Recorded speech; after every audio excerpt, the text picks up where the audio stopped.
the Wrestling Mayhem Show. Since 2006, the pioneer in pro wrestling podcasting. This show is brought to you by IndyWrestling.us and IndyWrestling.network for your independent wrestling entertainment. Slice on Broadway, supporting Pittsburgh podcasting with the perfect pepperoni pizza. Just wait, just wait, just wait, just wait, just wait. Wait for the perfect time, then attack. Don't give up what you want, take it. It is the Wrestling Mayhem Show, 922 Tuesdays. We've been talking about professionalized wrestling. I'm Mike Sorg at Sorgatron on the social medias. That's the wrong button. That's why I was putting, a piece of tape on it, so I didn't push it. On the social medias here in the Sorgatron Media Studios in Pittsburgh, Pennsylvania, ready to talk wrestles and some Dungeons and Dragons with you actually this week. We got some guests with us in studio. I love when we have in studio guests. First of all, he is a hipster roller skater. I was going to say roller skate hooligan. Is that a thing? I'm not a hooligan. You're not a hooligan. I don't like hooliganry. You don't what? Skate. I don't like hooliganry. You don't like hooliganry on your. You're the regulator of the skating rink. Is that it? I was at one point. Yeah. Yes. The Mikey Montgomery back on the show. Hello, everybody. How's it go? Supersonic. Yeah. Because you go. It's Tony Chimmel into Vince McMahon, so it's Supersonic. I love Sean Collier hit that perfectly this week. Like I think I saw you pop when you hit that, right? I always listen for it to see if it's, because half the time it's like, most of the time I'm later on in the card, so it's like his voice is already gone by then. Yeah. So to ask him to do that is so extra. Yeah. So I'm listening to see how it's going to sound. But he hit it very well. Yes, that was a lot of fun. That was the Enjoy Wrestling at what was it? The Allegheny County Hilltop Fair? Hilltop County Fair. The Hilltop County Fair. Yes, sponsored by the Bottle Rocket Social Club. Yes, it's a lot of fun. I love that room is also where we filmed the second set of Fight Underground tapings. So that really? Yeah, that was the room. Yes, it was. Where we do the ad that's always in front of the 880 show and everywhere else we put the Mayhem Show ad. That's in that room. I was wondering. I thought I've been in that room before. Oh, I have stories. And also with us, we found her. We found her. There's missing posters. There's missing posters when you were on commentary. That was really weird. The Unwilting Tatiana is here. We have found and compromised to a permanent end. Tatiana Rose. No, there's no. That sounds wrong. Okay, you know what? Tatiana Rose got compromised like at this point, like 3 years ago. So sure, that's fine. Compromised Tatiana Rose. And Wilton, Tatiana, on the other hand, I'm fine. I'm here. I'm not missing. Joe Murphy handed me a missing poster of myself. And then you found yourself. It's like so Tatiana Is it somehow has, metaphorical? Tatiana's been on a walkabout, finding herself, healing up. I've been on a healing journey. Literally, though. I have been present for at least 2 of your injuries, I think. Yeah. Yeah, it's me. I'm the problem. Okay. It's me. I mean, if we're being honest, the common denominator in all of my injuries have been wrestling and myself. Well, okay. Yeah, there's that too. I'm also... I don't know why I've been doing this to myself, but I've been posting when I get hurt at wrestling shows doing video lately. What's the worst that you've ever been hurt doing video for a wrestling show? Definitely that one I posted today where the tip of the hockey stick hit me in the head at Diamond Beach. Wait, I didn't see that. Yes, Wait, yes. What account did you post? It's on the Sorgatron one. You don't see it, but you see me go sideways, and you have no idea how much I can't see while I'm getting that shot of KC coming out. Because so it's fourth line. It's the main event. It's the Donnybrook match, and this is that Diamond Beach where there's like all of the boats for some reason. Somebody said it looked like a backyard wrestling level. It does. I played that. And he comes out. Brandon comes out. He does his mosh pit like slam dance thing. Well, he has a hockey stick because it's a Donnybrook, and somehow the tip of the hockey stick hits me square in the middle of the top of the head. And I can barely open my eyes. And when in that shot that's there, he's hugging me and asking me if I'm okay. And I'm still trying to shoot the entrance. Did it come to the microphone? I'm sorry. Did it come over the top. Like yeah, it was this. like an over the top. Like he That's like definitely that's- did one of these, Yeah, and I can it was see that in the vid. it was like Did you it see it? it feels. I never looked at it like another angle or anything like that, but it feels like the direct. Well, we probably deleted the footage by now of the other cameras because we don't keep anything because we don't. Nobody pays us for storage. Yeah, no. So Yeah. Nobody has a and that- terabyte of storage laying around. yeah. Like, well, I kind of literally do, but like I'm not, doing that. I mean, it would be a terabyte like a month at this point, right? Sure. But yeah, we just keep the masters of the Switch and walk away unless we have other agreements. Yeah, so it's it hurt a lot, and I had a good goose leg, and I was just coming off recovering from a goose egg from like the week before. I just like post head injuries on TikTok, and it's doing very well for me on TikTok right now. Yeah, TikTok's weird where like you could post literally anything other than the stuff you do for a living and it goes viral. Like my makeup videos will get really popular, my book reviews will get really popular. The one I did about the Final Girls support group, it still gets likes and comments every now and then because I have people arguing with me saying it was good actually. They're wrong. It's not good. Grady Hendrix is a terrible author and I will put that on record any day. Sorry. But like I want to make sure to TikTok that clip so that we can get the heat off of it. Okay. Yeah. I'll say it on mine. Sorry. But like Can you say it again? Yeah. Can you say Grady Hendrix can you say it a little more clearly so the AI picks it up, please? There you go. Grady Hendrix sucks. Okay. Whoa, hot takes here on the Mayhem Show. I'll fight everybody who disagrees. Well, Anyway, literally, the top video on TikTok for this show is us just talking about the Insane Clown Posse for some reason. It's just That like, makes total okay, sense. yeah, So- absolutely, yeah. but like you'll put all this work into like highlight videos of yourself using like CapCut or whatever. Yep.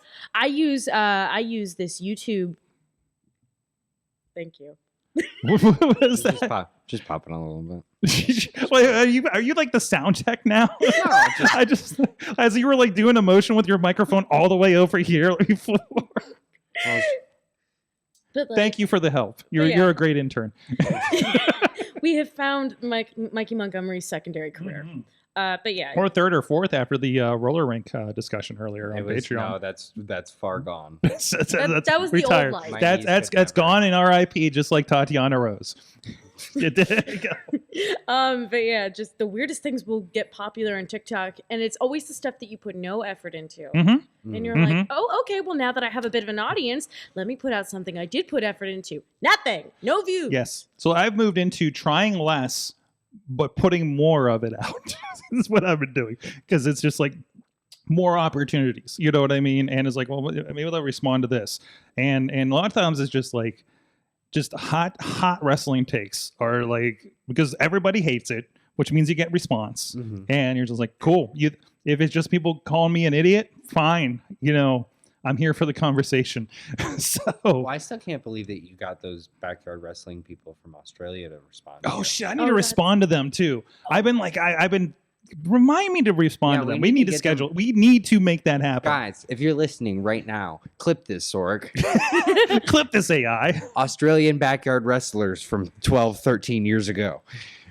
We want to have you on a podcast. I want to interview you. And I think there was. I don't think we followed up on this because you were on. We were talking about the Australian backyard wrestlers. They responded to the YouTube Yes. clip or show or something like that. It was a clip of a highlight video. I can't remember one of their like us looking at the highlight videos or something it was one of their like pay-per-view music videos that they had put out like Mhm. however many years ago, and it was just me just going, look at this inventive, going bam, bam, bam. And I think like one of them responded, it's like, hey, yeah, we're still doing it. Check out our other channel. Nice. And I thought that was really cool of them. to reach I out. love. This is why I love the internet. This is what it's for. Anyways, let's talk about some wrestling in general. I guess we're talking about wrestling this whole time, but Let's talk about some current. let's talk about what's happening in the world before we talk D&D and such, right?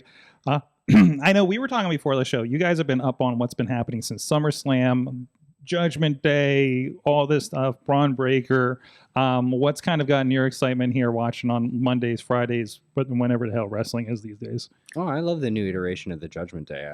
I think it's becoming, because I think the old version of the Judgment Day, The Judgment Gaze.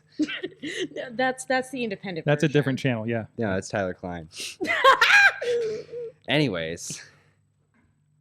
Keep going. But yeah, I think the new iteration of the Judgment Day is really good. It's more dark and edgy than I think the original idea of the Judgment Day in Edge's eyes was to be dark and gritty, Yeah. and then it became a sitcom. Yes. And now I think it's returning to more dark and gritty with like a side story of Liv and Dom being gross, which I think is fun for camera, because you get like her obviously going to get her comeuppance from Rhea in the next coming weeks. That's in my mind probably going to be the Mania match this next year if they can stretch it that long. That seems a little long for this. I feel like that's a Survivor Series, maybe. Sure. So, yeah. But it could play out. It could play out it even could play further, out. depending on what they do with it. Or depending on what happens at Mania 2, you could add another babyface into the mix, depending there, make it a triple And we have threat. a mixed tag with all of them at in Berlin. Yes, So, I forgot yeah, that. yeah. So I was driving home. I had a Wayfair commercial audition on Monday. Don't need to brag about that. Ooh. But I was able to watch. I was able to watch it on my phone while I was driving on the turnpike. Not that you should do that, but I was able to watch. We'll cut this part out. Don't worry about it. I was able to watch a Nobody's lot of watching. it. I was able to watch a lot of it, but I wasn't able to watch the. I watched a little bit of Dom and Liv standing up on the with the crowd talking, but I didn't see what it led to. But now that I know that it led to a mixed tag team, It led to a concession stand brawl, which I am all for. I feel like we brought all the best parts and left the worst parts of the Attitude Era around, like fighting in the concession stands, going up into the crowd, and then added these cool, like, I'm going to cut a promo on the way to the ring and doing my entrance, which they did. I watched DIY did this, but I think Ciampa might have forgot a line, and then Braun Breaker did one last night. These are incredible, and that's a lot to ask of these guys too. Oh yeah, to presumably memorize this, or at least have a promo in their head to do this walk that's timed, right? Like, that's crazy, and I love that they're pulling it off. Well, it's transformed from the times of the Attitude Era, right? Because that grew out of the necessity to do that, because they weren't going to give you time to do a promo. They weren't going to give you time in the ring to cut a promo. We got to fill 3 hours, buddy. Exactly. So now that they have to fill 3 hours, now you're giving talent opportunity to cut a promo backstage, do a walk up, and then their music hits, cut a promo while they're walking to the ring. After their match, cut a promo. Walk from their car through the back to the entrance. The fact that and into the ring with one camera. The fact that we're using up time on television for a 3-hour show to watch cuts of them walking from their car to the arena. Okay, some of them have been like really, really good. Like the Sami Zayn one, where like he and Kevin Owens are talking, and he's like, you know what? No, I'm going in the same. But just point a little more towards your mouth. That's why you got to wear the headphones, Yeah, girl. yeah. Put it back. Put it back. I'm just gonna. There you go. There she is. There it is. I'm just gonna That's put okay. it out there. That wasn't my fault. That's fine. That's Well, fine. because We're proactive. I mean, inevitably, when you sit on a couch, you get more relaxed, or Yeah, you get more yeah. tense. Yeah. Anyways, you were saying The Sami Zayn one where he was like, no, I'm gonna take you guys in the way that I used to enter this arena for wrestling shows. That was so fucking cool. That to this day, that is the best one they have done, because you had, I think, just the energy that Sammy brought to it, I think made that promo, because it was him firing up for his match and being like, oh, I'm about to do something really fucking neat. But then you have silly ones like, this might be controversial, I thought the Cody Rhodes one was a little too much. the one where he walked the dog to the ring. Oh, Not wasn't just that it part. wasn't just that. It was him sitting in his bus going and then and then walking out of the bus. And then and then having the handoff conversation. and then the handoff from the thing to from the handoff from the just And the dog. And here's Arn Anderson. You need to tell me, dude, as my wrestler brain goes crazy in those moments, because it's like he called his entire match. I know he called his entire match in his gear. So he then called his entire match, walked back to his bus, waited for this camera crew to get here, and then he's sitting there for an awkward amount of time until they're like, and he's like, now all of a sudden you have to act like you're calm and It's all magic, baby. First of all, who was his opponent that night? That was that was Solo. Solo. Yeah. You don't think Solo didn't have to meet him on the bus? You really think Cody left the bus? Like, You don't think he went to the locker room one time? I think you don't that, think he I got think catering? that is his locker room. You don't think he got? No, you don't they think he bring got it catering? Well, to no, wait a minute. Let's give Cody Rhodes some credit because don't forget that he was turned into a meme a couple years ago for going out after I think it might have been AEW, but after the show he went and helped with Teardown. Okay, I hadn't seen that. No. That it hasn't circulated in a while, but yeah, there was a picture of him sweeping the ring after a show, like a big show. And everybody was like, see, Cody Rhodes isn't too good for this. And I'm like, actually, your point is okay. But also, that is actually kind of cool that he's allowed to help with ring crew. Because from my experience, most arenas pull in union workers to do everything on ring crew. Yeah. So Yes. nobody's allowed. Yes. Nobody's allowed to touch the ring. So- And that was the thing with Immaculate, right? Because you had a bunch of union, Yep. you had a bunch of union guys that they work for that Local place.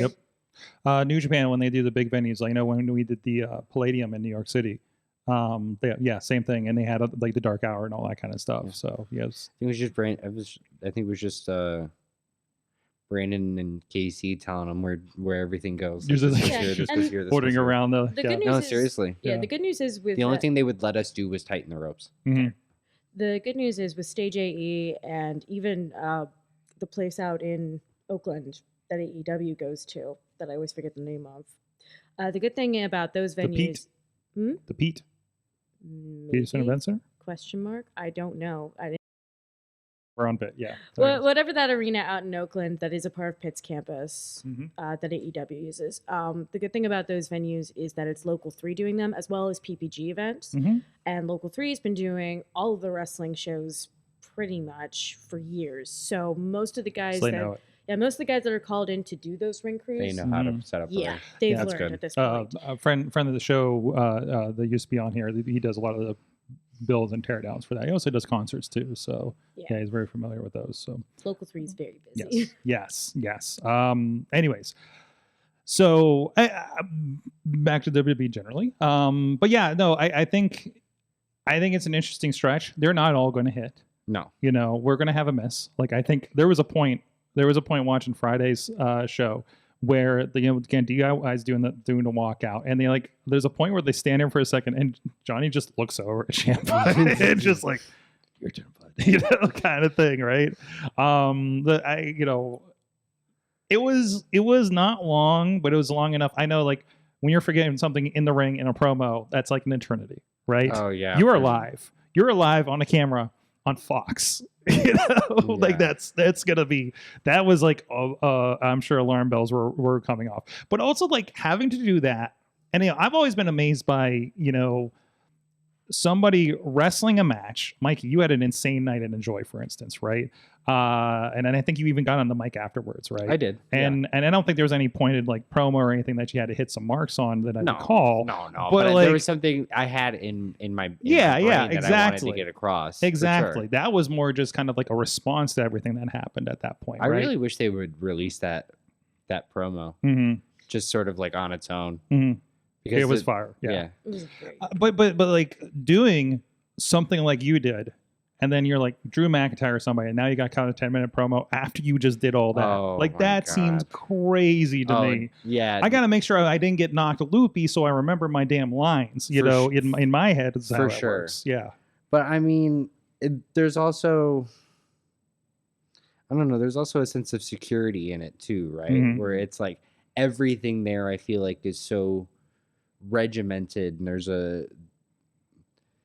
there's less margin for error there than there is for indie wrestling, whereas they kind of have it written down for them already. Mhm. Whereas if I come up with something in my head, Mm-hmm. I might have something completely different in 10 minutes Mm-hmm.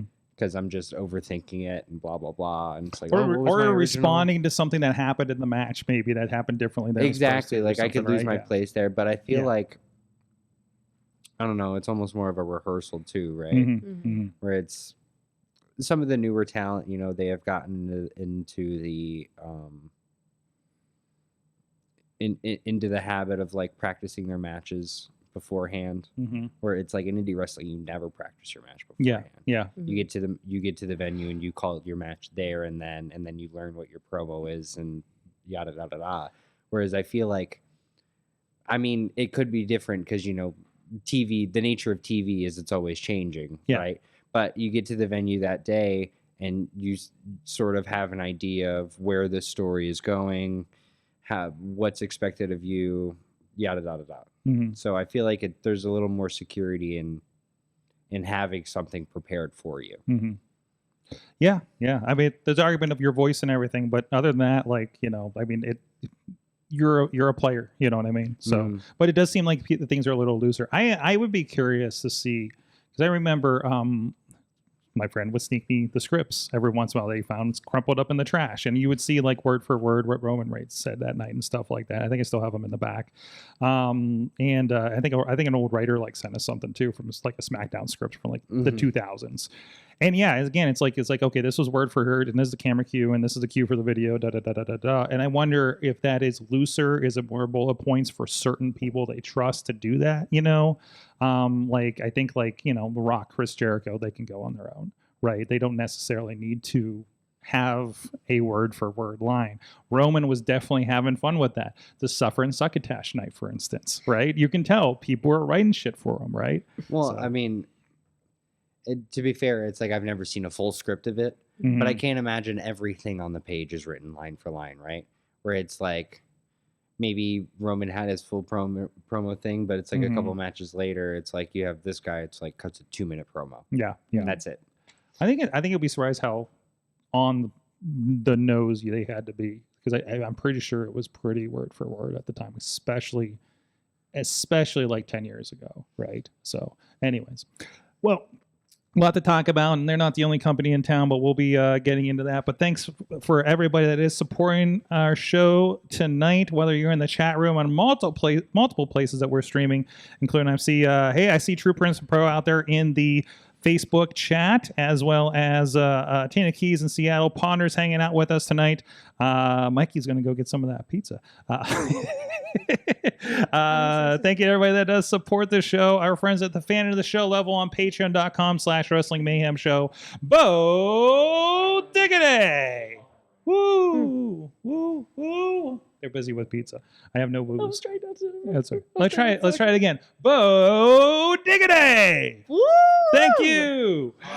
Team Hammerfest, Tupac family, Megan Nelson, Bubba Brewer, and Jason French at the Poppy Club level, Dave Prodner, spouse of Roosterly Affair at roosteraffair.com, and Ratchet and Trenchcoat, Tony Kincaid at the Pizza Club level, The Riz, and at the manager level, Bradley and Tina Keys. Thank you, everybody that's supporting the show. Patreon.com/Wrestling Mayhem Show. We have the Patreon only feed that we do live here, where we go on a bit before the show, and we almost had another podcast. We talked We a almost lot did. about like some of this. Kind of had a good pre-chat and talked a lot about the roller rink. We did. And It was video it was a and very good conversation Yes. about the roller rink. there was a lot of, I learned a lot about the roller rink and everything with Mikey. Oh yeah, I mean, if you really want to learn about Mikey and the roller rink, go to patreon.com/ what is it? Patreon.com/IndyWrestling.us. No, Wrestling Mayhem Show. Wrestling Mayhem We don't Show. have a Patreon for Indy. Sorry, We have a No. subscription where we give you shows. that's right. Over there. I am That's a subscribed to that. difference. Yes. You know what else you can It's just see? watch my own matches. You know what I was about to You say? know you what can else ask. You know you can ask. No, I don't want You don't want. to. I don't want to. I just want to have them. Remind me to add you to a Facebook chat later. Anyways, you're saying I was going to say, well, you know what else you can see on the, if you get a subscription, you can see all of the 880 shows, Mhm. including all of the Fridays on Fits shows and all Thursday night fights. and you can try to pinpoint the point where Tatiana got hurt. It's not that hard to find. Can I tell you my pitch for 880? Yes. Sure. So I got inspired watching it in the Olympics. If you're on audio, they're eating pizza right now. Sorry. It's okay. Just looping them in. So I got inspired watching the Olympics, and I want to do the 880 games. I come in with a giant firecracker. I run all the way down Kensington Avenue, or all the way down 8th Avenue or 5th Avenue. I run all the way down 5th Avenue, which is like Across the bridge. Shots of you going Oh my across the God. bridge, past the construction workers. and then it's just a bunch of different match types, maybe a couple of death matches. Who knows? Just different goofy match types. There's Maybe going to be a breakdance off now. breakdance off. Maybe a red light, green light match. What's the closest to Snoop Dogg in Pittsburgh that we can get for this to preside over this? Cliff Klepto. Sure. Sean Collier. Sean Collier. Sean Collier.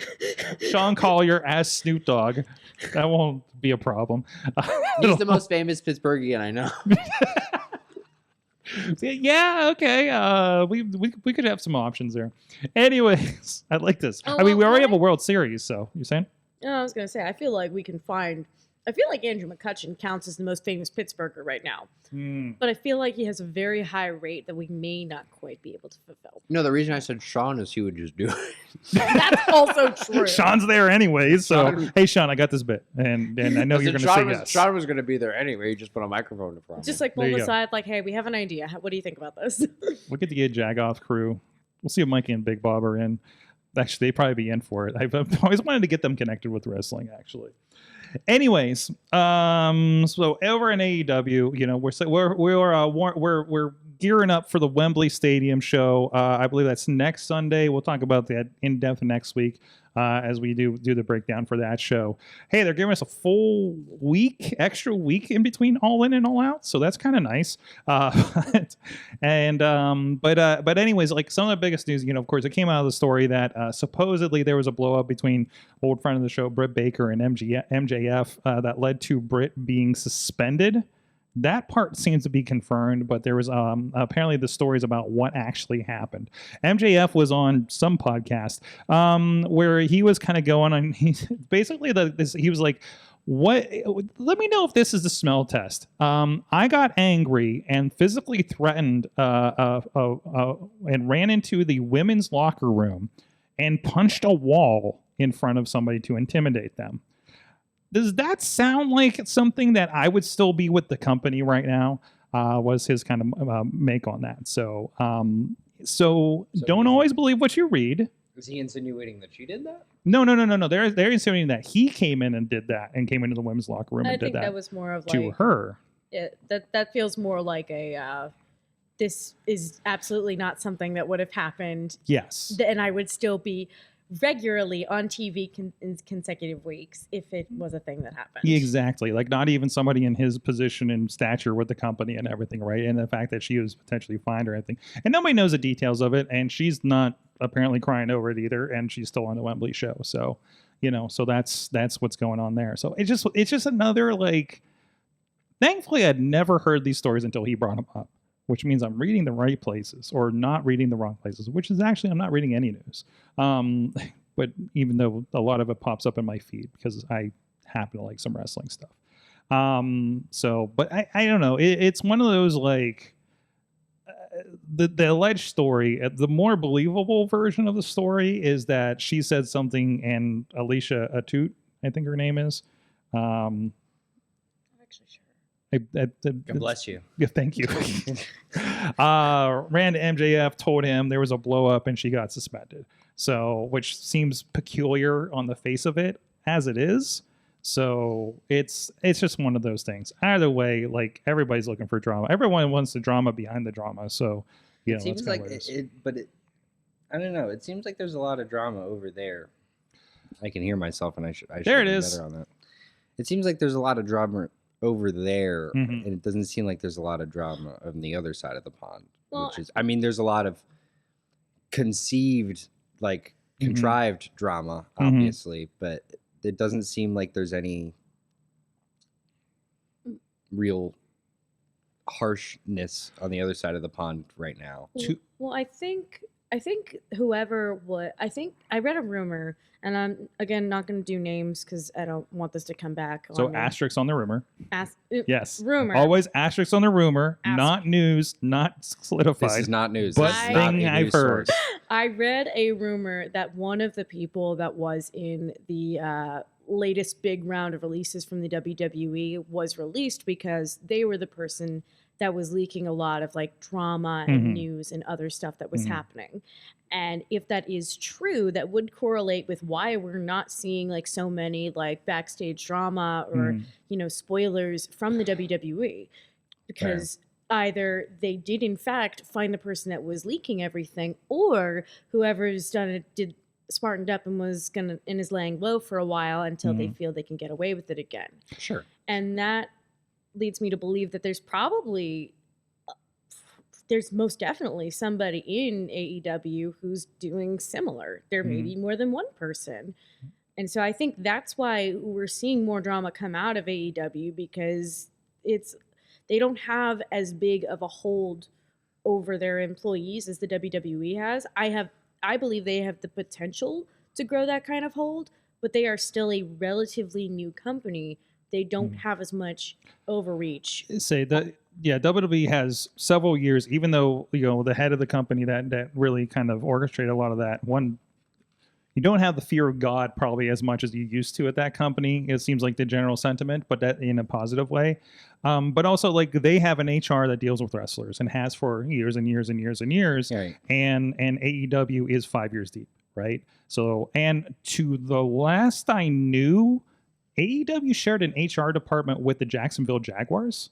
Yeah. So, which is an entire, yes, athletes, but an entirely different animal to Than deal pro with wrestling. issues and internal investigations on what happened backstage and all this kind of stuff. Do they have a talent relations at AEW? I believe Christopher Daniels was the talent relations. Yes. Was or is currently? Well, I don't know. the They talent relations? on screen they moved him to a different role. I don't know if he officially changed roles. Like, I just found out that Rocky Romero is an executive executive producer at both New Japan and AEW. It was mentioned on RJ City's show when he was on last week. Huh. I knew he was office at New Japan because that's somebody we interface with, but I didn't know that he also had a role, which makes sense because he pops up all the damn time over there.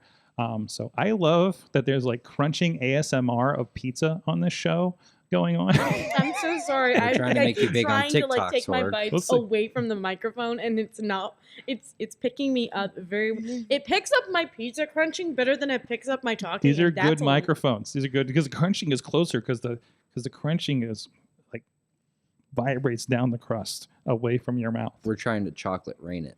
That's right. Chocolate rain. Crunch away from the microphone.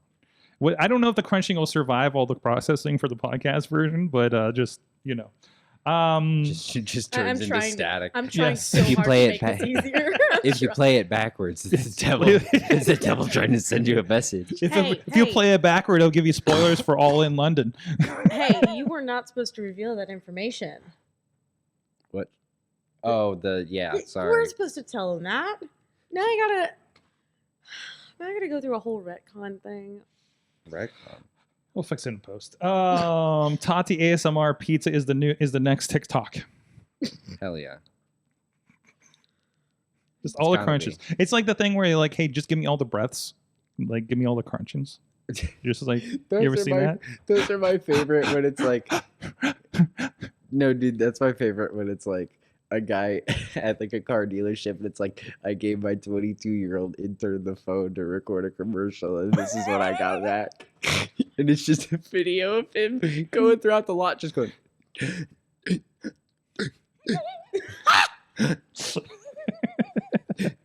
Because that's what works on TikTok. Okay, the ASMR like popular girl at school does your hair ones always drive me crazy because just like they're running their fingers through like And then it's just so much just like chewing. yeah, it's so much chewing and they're like running their fingers Tactile through noises. synthetic wigs, so it sounds awful. And They I'm always just have like, a bunch of rings and bracelets on, so it's just a bunch of tactile noises. and their nails are always like an inch and a half long, and It's like overstimulating. why? It's so overstimulating. It's like when it's like when you try to watch pedicure videos and it's got that background music that's just too loud. Mm-hmm. I love that we have 2 segments now tried to talk wrestling but have offshooted. I'm This so is the sorry, pure no Sorg. don't apologize. This is the pure spirit of this show from the beginning. Is side jags like this, is rat holes like this. This is great.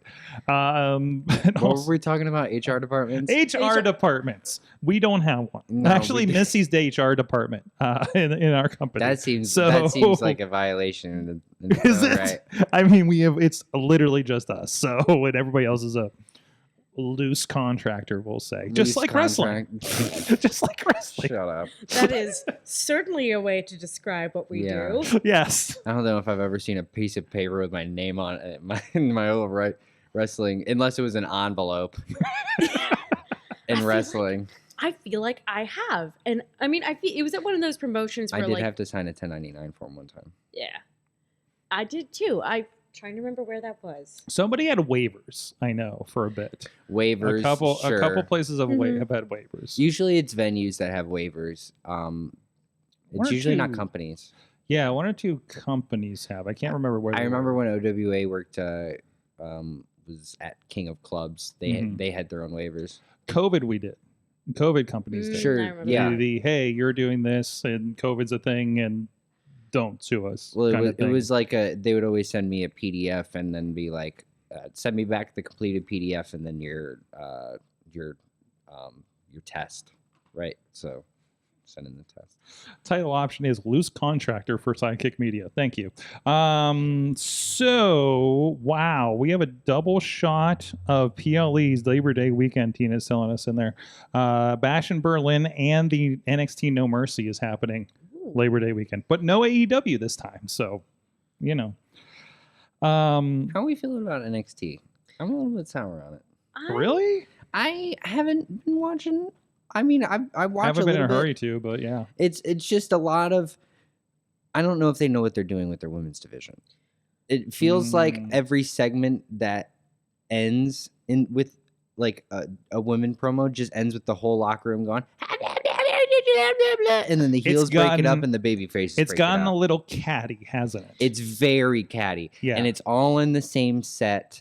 Mhm. Nobody, there's no different. Like the women tone. only hang out in this room over here, kind of thing. It- right? It's like it'll be like two baby faces talking Mhm. about being like, "Hey, you did good in that last match that you just had," and then a heel girl will come up and be like, "Pfft, "You're nothing." It's all And- mean girl. It's all mean girl promos. Yeah, and then it's like, "Oh yeah, well how about we find out in the ring tonight?" And she's like, "Yeah, I'm gonna mop the floor with you," and then they start yelling at each other, and then here comes the baby faces to bring the baby face girl back, and here comes the heels to bring the heel girl back.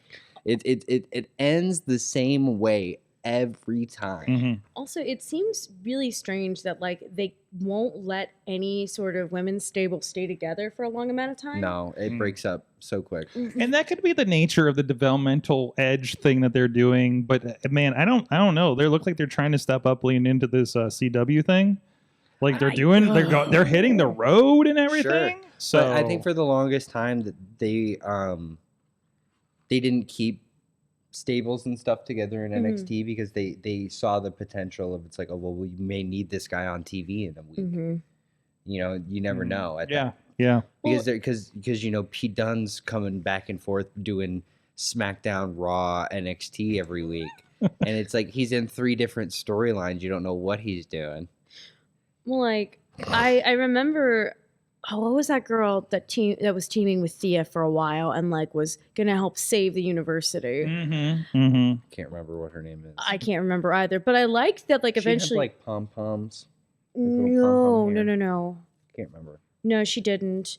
But she is like she came around to being a part of Chase U and like realize and like trying to help the university. And then they introduced more women's wrestlers from the roster to be in Chase U. Is that a yearbook? Yeah, it's the calendar. No, it's the Chase calendar. U Are there calendar. are there names on this thing? It's that one. It's that one. It's Yeah, that one. Is that one there? It's that one right there. And they had something good going with like her showing Thea to like be more individual outside of like the college thing. I thought that was good. And then her like also coming around at the same time and it's sort of evening out where it's like they're a team and you know, they're both going to go to school together. And then they introduced more women from the roster as also students at Chase U. And I thought that's a cool idea that this is like an in-house university that multiple people on the roster are attending. That's cool. But then all of a sudden, what's her name turned on Thea, and then all of the other girls turned on Thea as well. And I'm like, what was the point? You mean JC Jane? And look, they were just buddies riding each other. Why would you Look say at it like that? What? They're literally riding each I other. know, but why did you say it like that? This is December. I know, but December's for riding your friends. It's a piggyback ride. Yes. Don't say What ride. you think? you're okay. I was implied, and I have a visual. That's not helping you as much as you think it is. I didn't have complete visual on the photo. There's a camera in the way, You but said yes. that they were Hey, riding look each at that. I mean, that is wholesome as F. But yeah, so like I don't know, there's a lot of leg. there is Have a you lot seen of some leg. of these other pictures on here? Like, I don't even. We don't need to do all that. No. I you know what? I've grown to love the Chase U calendar just because like it's not like the swimsuit calendar that they used to do. It is very much a gag on that concept. Yeah, and everybody's like airbrushed so bad, like it's not even like how Oh, they can dude, show dude, so much skin dude. but not be attractive. Dude, Thea Hale is the most airbrushed human I've ever seen in my entire life. But it's just, she's not the only one. It's just like that's No, the one they're you've seen all in person, so you they're all know. airbrushed. Like it's crazy. But like, you know, you have all these women who are supposedly in the university, and now they all hate the university, and that didn't. It felt like Because wasted they didn't get a potential. piece of this calendar. They all made the calendar specifically to. Because also, my other problem was like the amount of time, and I've seen this a lot with the WWE. I don't even know who these are. And Sorry. that's just because maybe it's just because that's the product I like tend to notice storyline beats more with. Yeah. But like they don't leave a lot of room between big moments. Mhm. They didn't leave a lot of time between Chase U is saved and JC Jane turning on Thea Hale. Mhm. Like that is she almost immediately turned on Thea, and it was like, well, why did you save the college if you were just gonna do that? What was the point? You wasted your time. I remember when Becky Lynch got her haircut. And then she almost immediately got hurt. And when she came back, she had her long hair again. She had extensions, which, okay, no big deal. You're allowed to get extensions. There's nothing wrong with it. But for the sake of the storyline, this was such a big deal that she had short hair now. And she had this whole new look. And she came back with her old look restored. And nobody mentioned it. And that felt strange to me because I was invested in her having this new look. And I feel like it didn't get any time to marinate. And not on purpose, you know, she got hurt. She had to go and heal up for a little bit. And I was thinking, all right, well, she's going to come back and she's going to have these really cool updos with the short hair now. And she's going to like have that cool, badass Seth Rollins like gear. Like I was so ready for that. And she came back and she was in the man getup again. And I'm like, wait. A lot of discussion, direction, I'm sure, kind of conversations happening around there. So, but and again, like it has to be maddening to do story for NXT. Like I know it's probably a little different now, and there's probably a little more communication with the different people on top. But think about it, a year ago, 2 years ago. People were getting called up left and right. Yeah, so you have to be ready for like it's almost like running an indie show. We're like, well, I got these storylines, but I got to think about who's not going to be here and what we do next, right?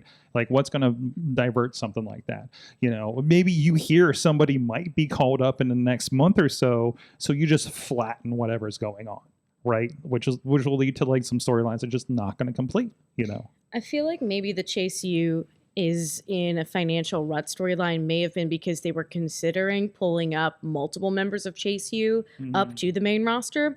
And so they wanted to have that there to like, well, they're technically locked into a 4-year storyline because that's how long their program is supposed to last. So how do we get rid of school so that they can come up to the main roster without question? And then I guess the higher ups decided, no, none of them are ready for this. Let's save the school. Also, I think Andre Chase needs to work here. Yes. he looks so uncomfortable. Like I feel Dude, uncomfortable for Every time him he has every a time he match does more that. than 8 minutes, I'm like, dude, you need some gear. I'd be baking, especially with all the NXT lights and everything. It's like And I don't think he's wearing just like a fake collar underneath that sweater. It's a full get up. Dedication. But is it dedication or is it just the lack of? Do you think it's like as bad as like I remember seeing CPA sweating when he comes out when he's wearing those Oh 3 my shirts God. Yep. already? And he's already a sweaty human. Yeah.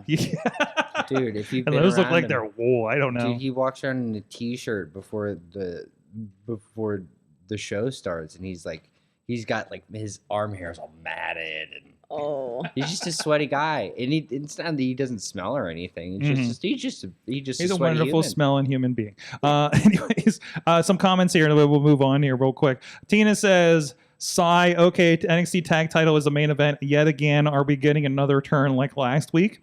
Matt True Prince is saying, sometimes I wonder if Shawn Michaels books NXT in a way where he has to tell stories fast because of how much turnover is coming in and out of the show. That's It is exactly like, what I'm saying. I mean, your show is a vehicle. It's becoming a product of its own with its own following, but it's also a vehicle to get these people ready for the main show. But it's such a double, you run into the problem where you get your stars over to the point where your overhead looks at them as your new breed of talent. for the Exactly. roster. Exactly. So now immediately that you have an act that's over, Mhm. it's gone.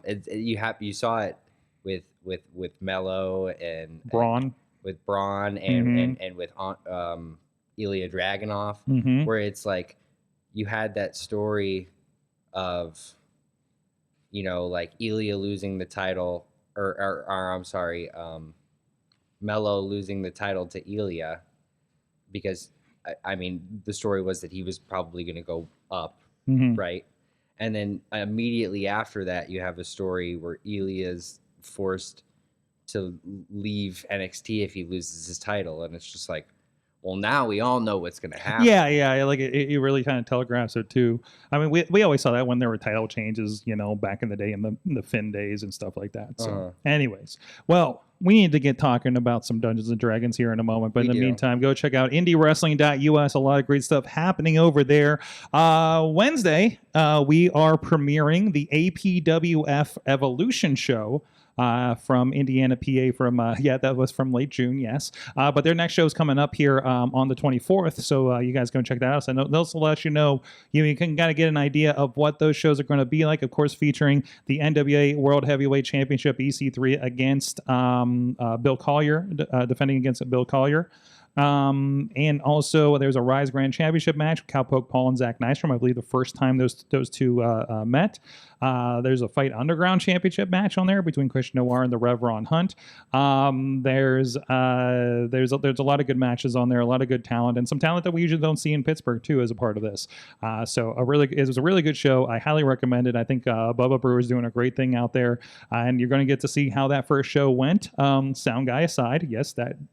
We left some of that in there because I can't really edit around it. So, but it doesn't matter. Hey, it made it easier for putting on YouTube. I can tell you that. That's going to be for free on the YouTube as well as over on Indie Wrestling Network. So go check that out starting Wednesday night at 7 p.m. And of course, a lot of other great stuff. Thursday Night Fights is happening. The Steel City Retribution show. Retribution of the Steel City Killers. Yes. Aha. I remembered it. I don't even have it in front of me. That's going to be next Friday, live on all the streaming platforms at IndyWrestling.us. RWA is coming up this month. VCW is coming up on the 1st. And 2PW here in the beginning of September as well. A lot of stuff happening. It's going to be a packed few weeks here on IndyWrestling.us. A No Ring show is being recorded this Friday. That's going to go up on the network later. And I think a few other things might be in the works too. So a lot of stuff going on. A lot of bang for your buck. It's only a $5.99 7-day free trial on IndyWrestling.network. And there's also a membership if you like it on the YouTube as well. So you can get that, I think, just through your app or something too. So it's a lot easier. You just get it through And it gets all the shows, gets the live streams. We simulcast to the network and YouTube at the same time, whatever your preference is. And of course, the network has a little bit more of a back catalog and some of the special things that we did here as part of the network, which we're looking to bring back some of those back too.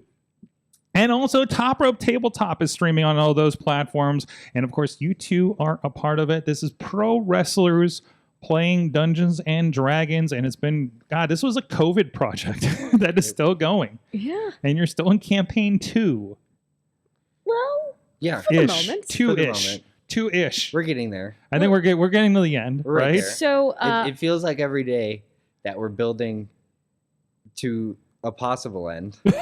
so It's like we look at we look at each other every day and we're like, is Are we- today the day? are we done?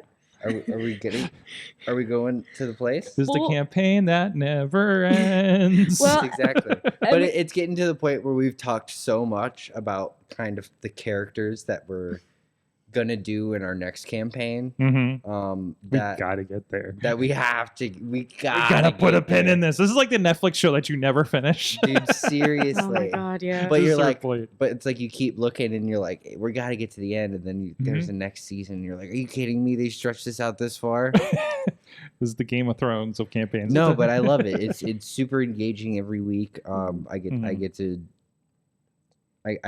to just exist in a new world, which is really cool. You picked up on it really quick too. I think it just made sense, Mhm. kind of. Yeah. Really. It was kind of just like I don't know. You kind of just have to like exist. You have to kind of like it is the mind's playground, right? Yeah. So you have to just kind of like exist somewhere else in your brain to make this game work. Right. Mhm. So I mean, when you watch along, I mean, you can watch along with the pieces, but you also kind of have to have this brain that you're using when you like listen to like audiobooks and read literature and stuff like that, where you have to kind of imagine yourself in this bigger world than what you live in now, which is really cool to me. Yeah. And I mean, like, we've got our little miniatures of our characters, but ultimately, like, it's up to the audience to kind of visualize what our characters are doing. Mhm. Like, we as the players, we have to describe like the actions that we're taking and how we try to go about it. But like the audience, the goal has to be making the audience so engrossed in what we're doing that they can just imagine the characters doing that without having to really think about it. Mhm. And like our past couple of battles have been like incredibly fun, Oh yeah, but but they're very taxing. they are very taxing. You like I sometimes like I try to watch a stream to keep an eye on you. I leave the room, let you guys have the room to yourself. And like I like Sometimes I miss you when you leave. I'll so see. it's so weird. Especially when you do it and I have to leave and go film a no ring show. Yeah. My favorite thing has been like when somebody from because me, Mikey, and Tony all sit on the side of the table that is farthest from the door. So we have to go behind Keith to get to the door to like go to the bathroom, fill up our water, whatever. And also, there's sometimes where I just don't want to be on camera.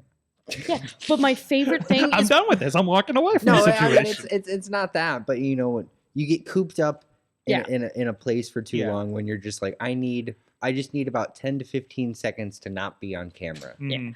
But my absolute favorite thing is when one of us is like getting up to do something and like walks behind Keith. And there's just that moment where you forget that there's also a camera pointed directly at Keith. Directly. And he's Sorry about that. The Forgot that. audience? Forgot that was like proceed. I'll fix it in post. You're good.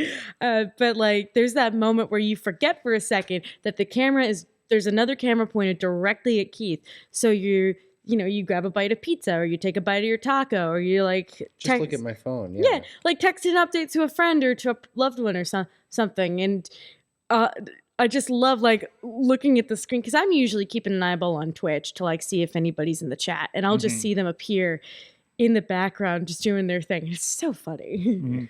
Or sometimes I'll pop in and just stick my head in there. You'll It's just- like it's like if you just turned like a random camera on a New York City street. It's You kinda- yeah. Yeah. it's just very jarring when you get caught. Like I do. And also, like, I usually leave the window open too, so people can see what's happening in here. And I don't know, maybe people are like walking by and like, I don't know, like, I know people like flip us off when we're doing this show on Tuesdays sometimes and do weird stuff or put I've their never face really on the window. I've never really noticed it. Yeah. Nobody's like knocked on the window during the show or anything. Not like, while yeah. we've done Top Rope Tabletop. I think they just see 6 nerds gathered around a table and they're like, not interested. Like, I just don't understand what's happening It's over just there. like, oh, look, nerds. Yeah. And there's people Nerds. just sitting at eating their tacos Yeah, I across the was gonna say, street, it's and people from the Mexican grocer coming over and looking at it and just going, "Okay."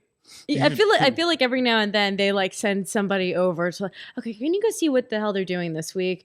They're sitting around the table again. That one rolled dice. No, the most eventful thing that happens around here is there will be a train that's stopped because there's a guy who the refused. train's coming back on the 1st. By the way, it's been Oh, down it's- for 2 months. So Really? yeah, they've been working on a lot of the track above and Well, below because us. there'll be a guy doing DoorDash or Uber Eats that just parks way too far out into the street, and it blocks because the street runs parallel with the tram tracks. And this is the only, I mean, the tracks are on the street. This is the only mile of a street in Pittsburgh with active rail on the streetcar with the T I system here. hate it. Not quite. It is the only mile. It is not the only active road with an active streetcar going through it.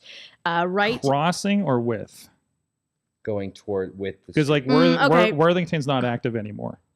Or not Worthington. Cro- yeah, I think it's Worthington, up in Allentown area. The one I'm thinking of runs with traffic for about, I want to say, 50 feet. So it's not.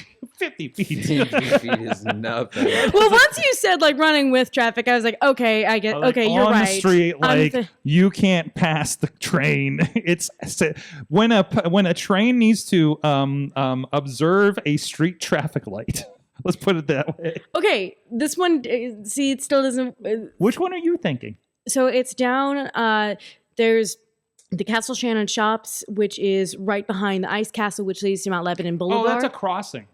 That's why I was saying cross, because, but that's why I just stopped you to say that. Well, it still doesn't count because that one does occasionally stop for the traffic light to let traffic Yeah, pass. it's part of that, but Yeah. it's more a crossing than anything. but- But like you see why I was starting to say, wait, but no, you're right. I don't I'm have to s- talking I don't have to honest slow to down goodness for it, you know? street Mm. car. That's a problem. Oh, and here there goes comes the emergency vehicles. Yep, there you emergency go. vehicles. Somebody's on fire, I guess. Anyways, That's your first thought when you see an emergency vehicle? Well, it was a fire truck, Someone- Mikey. I'm like, It was a I'm fire like- truck. I'm like, I hope everybody's gonna be okay. And she's like, somebody's on fire. Yeah. Somebody is I'm learning so much about you right now. fully engulfed in flames. Surprisingly, the flower girl is a pyromaniac, and nobody saw that coming. Ashy flowers. I don't know what that does. Anyways, back to Moisturized Dungeons and Dragons. So, for those that don't know, so what are your current characters when you are in this D&D world? I play a bard called Primus. Okay, And, he's I've not heard much singing from you. no, he's not a traditional bard in the sense where like He's a quiet bard. well, so like the backstory to my character is that his dad was an Elvis impersonator, right? So he kind of, well, I mean, like the D&D version of Elvis, That's right? I remember this. Yeah. Okay. So like he's just been kind of like home-ridden or like a basement dweller essentially, living off of his dad's like Elvis impersonator career, right? So I've just been kind of like living in my hometown until some unforeseen things happen where, you know, like there's a bad guy running around my town killing everybody. And then I'm the only one left, so I have to find some refuse. Mm-hmm. And I run into how many were there? 4 others? Yeah. 4 other guys in a haunted house, it looked like. Yeah, we found you in a haunted house. No, I found you in a haunted house. Tomato, tomato. We found each other. We were all running away from things. It turns out they had adopted me. We were just like, hey. Maybe the house was the friends we made along the way. Exactly. And Tatiana, what are you playing right now? Oh boy. So I was playing an Owlin cleric. An Owlin who was both a rogue and a cleric named Drew. Mm-hmm. However, at the You're still in beginning, her body, though. well, I was getting to that. At the beginning of our previous episode, Drew performed a very dangerous spell that was way beyond her capabilities. And there was a lot of things that could have gone wrong during this spell. The main thing that they needed to go right went right. They brought back a dragon. Spoilers. However, there was a side effect, and Drew's body got ripped out of her, Drew's soul got ripped out of her body and thrust into her soul, her sword, which already had a soul in it. I am having trouble with words now because it gets very convoluted. And somebody else's soul was thrown Perfect into for Dungeons and Drew's. Dragons. And we'll get another soul was thrown into Drew's body. So now I am playing Drew's twin sister, Leia. And very, very in character, my dice decided to absolutely fail me during Leia's first battle with the team. I just kept rolling you saw, I kept changing the dice out, trying to find one that would roll well. And then it would just roll a 2 or a 1 or a 3. And I'm like, I need this battle to go well because if she dies, I don't know what's going to happen to my beloved owl.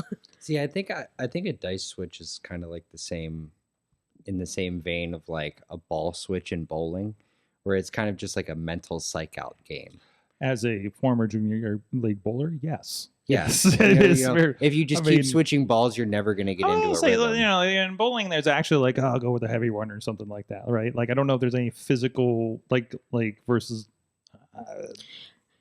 Everybody looks at it different.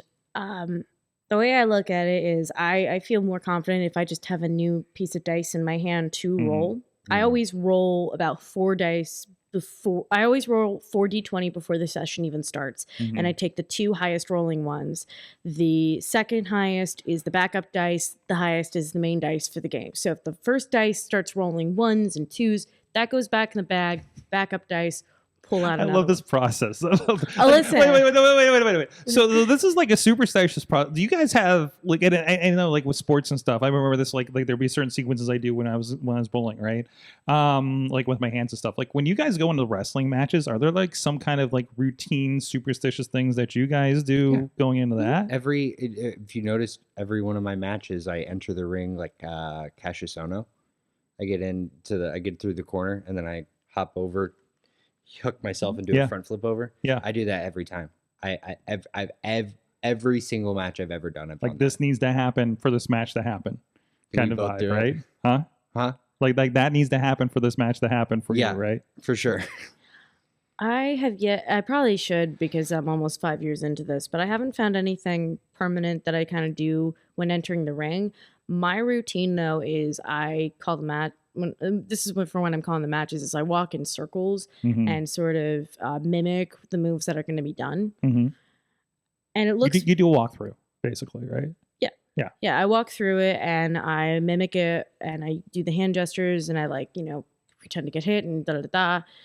And it's to some people it looks a little crazy. Some people realize what I'm doing. Other people are other people like try to jump in. I've had people watch me do that and they try to jump in and like try to like chain wrestle with me or like try to call stuff to me and I'm just I get into the zone. So I suddenly break out of the zone, look at them like, what are you doing? Oh no, sorry. I was going over it. Sorry. No. This is one person show. I'm sorry. No, I was wrestling SummerSlam weekend, downtown Cleveland. I think I was a block away. I couldn't figure out where you guys were. We were on. Yeah, you were like the street over. I found East out Fifth. later. It was right when you got off at the exit. But I walked in the wrong way. Our locker room was this like nightclub. Can't remember what it was called, but there were just like bottle girls like walking around and like people like getting drinks, and I'm like in the middle of the dance floor just going like. Doing the moves. Yeah, like basically pantomiming the whole match. literally yeah. pantomiming the whole match. And to anybody else who's not in the wrestling business, it just looks like it just looks like the mimicry of a crazy person outside of a giant eagle, you know. And I think that's always like I've said before. I'm fascinated. I love watching you guys go through a match together. You know, like it's a tag team match, 4 people like standing around, and I'll just watch them kind of go through the process, right? Because that is like I don't understand the science of it, putting that together, how that works, and even watching you guys like you're not the only people I've seen do that, like that kind of pantomiming kind of thing to yourself. So, that's very interesting. So tell me about the connection. You know. I always had this like I felt like wrestlers, because you already are doing character work and presentation and promos and things like that. It always seemed like it kind of connected with what happens with D&D as far as like those characters and that world building kind of situation. Like, do you guys find it kind of like an easy connection across from your between, does one help the other? Did D&D previously help you get in wrestling, or would that work? So D&D, I did try to use D&D as like a vehicle to like reimagine myself gimmick wise several years back, and it just, for me, it just didn't work out because my characters are so fantastical and out of this world and magical specifically that there's no real easy way for me to translate them into real life. And even my more combat characters, like I have a monk who I love very much, and she'd make a pretty cool wrestling character, but I cannot do her moves physically. I do not have that capability, so that kind of throws a wrench into it. What it did help with though was quick thinking when it comes to like just sort of improvising in the ring with people. Just kind of like thinking on my feet, and it helped me get rid of that deer in the headlights bit that you have when you're really new in the business and like something goes wrong or you just forget something. Like Ciampa on Friday. Yeah. I mean, it's still going to happen every now and then. It's going to happen, yes. But like it just, playing D&D more as often as I was going to wrestling practice, I'd have those matches and I'd have moments where like something would go wrong and I would just kind of keep moving and going, okay, well that didn't roll the way I wanted it to. Let's try this and go to it. Yeah, I find it easier on the opposite end, where it's like, I think pro wrestling helped me in D&D more than D&D helped me in pro wrestling. Mostly, it does come down to quick thinking, really. And also, pro wrestling exists in the same way that D&D does, kind of in the mind's playground, where it's like I can envision a whole pro wrestling match in my head, like move for move. Yeah, like when I'm pantomiming, it's not. I'm not just pantomiming. I'm envisioning the whole match in my head, where my positioning, like am I corner to corner, am I rope to rope, how many steps am I from the middle. Where do I have to be for this, that, this, so I guess it really does kind of help in D&D positioning as well. Cause it's like, I can figure out where I am in a space and not have to like think about it too hard. And also, just like with wrestling is just a lot of improv too. So, I mean, when you're doing a promo, it's like, if you're not in WWE, it's not just scripted, right? So you kind of have to figure out what your character. That's the only place it is scripted. Yeah. Well, I don't know how much AEW is scripted. I don't think a whole lot. But yeah, I think it just helps kind of just the quick thinking of it. Being able to think about what your character's wants, needs are is easily translatable to pro wrestling and D&D. And you could even make the argument that like when we're having those battles, like while everybody else is having their turn, we're kind of thinking of the spot that we want to do. No, that's exactly what it is. It's almost like playing D&D is almost like calling a scramble.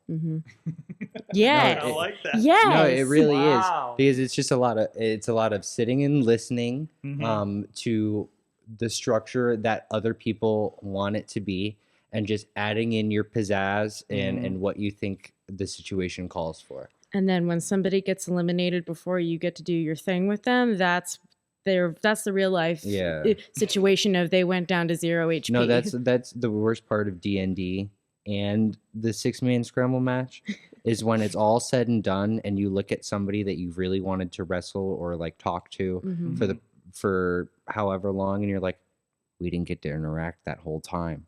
Yep. Oh man, dang! Next time. The disappointment of scrambles in D&D. No, Show I mean, title? I would say that it's like there's so many like it always plays out different. Yeah, and you're talking about there's like so many possibilities and where it ends up, and you realize, oh, but we didn't do this, this, and this For sure, because it just didn't. Because it didn't come out that way. Yeah, no, it's like because there'll be times when it's like, oh, I thought about doing this, this, and this, but it just didn't play out that way. We just did a music event here on Friday, so it's in my head. But it's like a jam session, Sure. Yeah. to a certain point, especially when you get to that kind of mass thing like a scramble, right? So.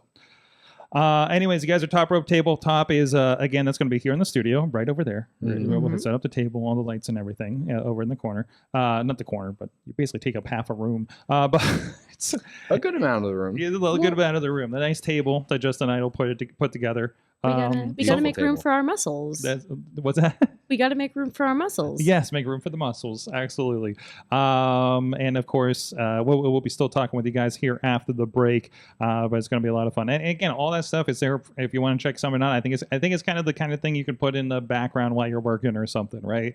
And to catch up on it. All that's on YouTube. It's on IndyWrestling.network, and you guys can kind of catch up to what's going on and see the evolution of it too over the years for sure. too. It looked a lot different when we started. That's for sure. Dude, see me go from long hair to short hair to long hair. again. Yeah. Just like, you could do a whole like sequence, since it's like mostly month to month.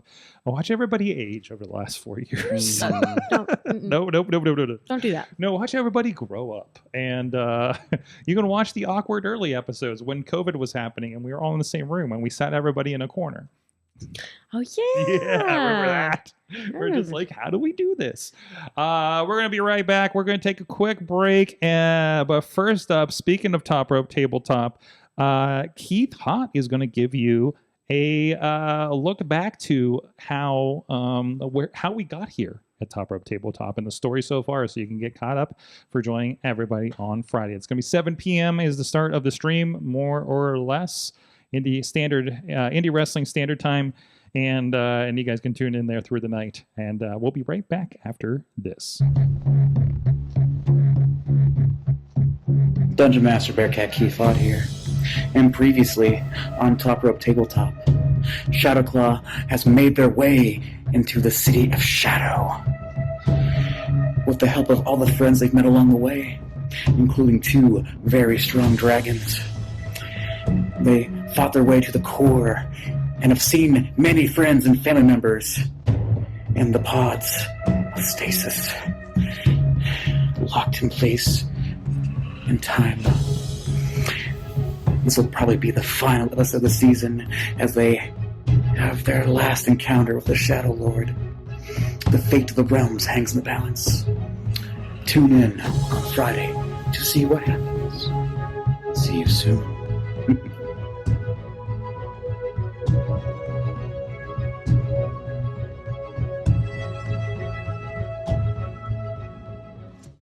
For mercy, you're all alone, unable to handle the pressure of forced mortification. Now let the torture begin.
I'm Eamon. I'm Merlin. And we're a gang. And here's NB. Are you a reality television connoisseur? Do you like it discussed from an LGBTQ lens?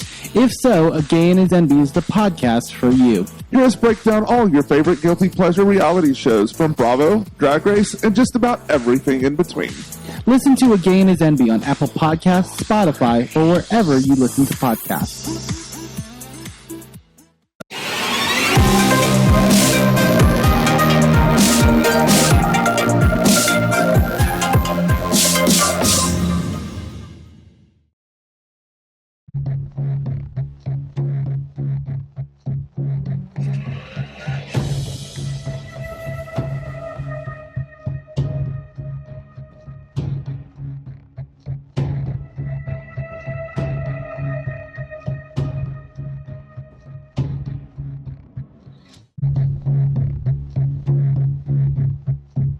Dungeon Master Bearcat Keythought here. And previously, on Top Rope Tabletop, Shadowclaw has made their way into the city of Shadow. With the help of all the friends they've met along the way, including 2 very strong dragons. They fought their way to the core and have seen many friends and family members in the pods of stasis, locked in place in time. This will probably be the final episode of the season as they have their last encounter with the Shadow Lord. The fate of the realms hangs in the balance. Tune in on Friday to see what happens. See you soon.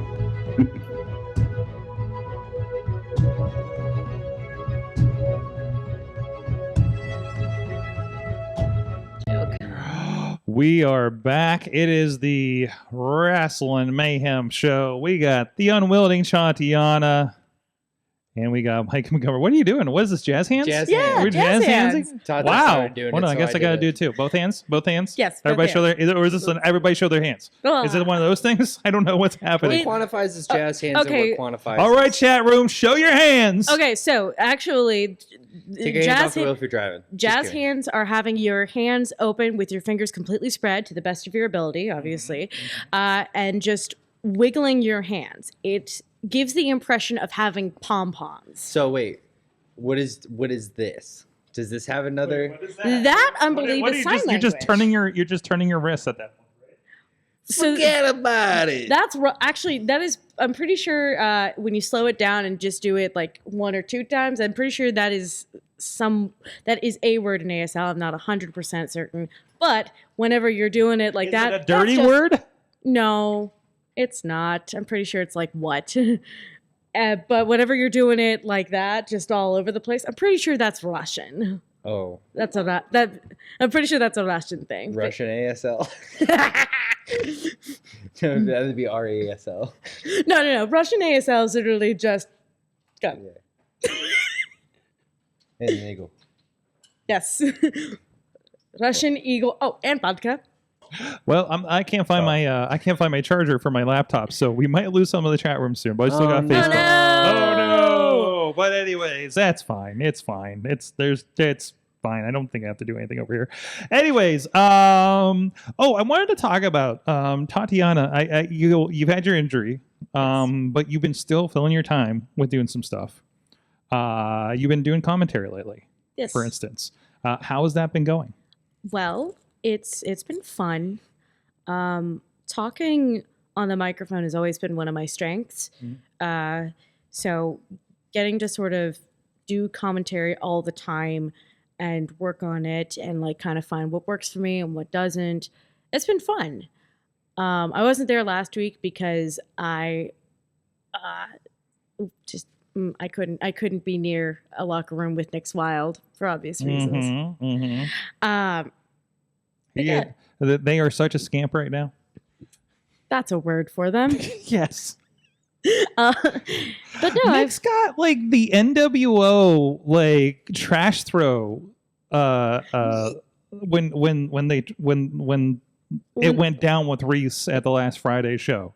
It was terrible, but it was incredible at the same time. I'm actually a little impressed. Like I know I was absolutely flabbergasted by the whole thing, but like seeing that reaction from the fans, because obviously they've thrown trash before.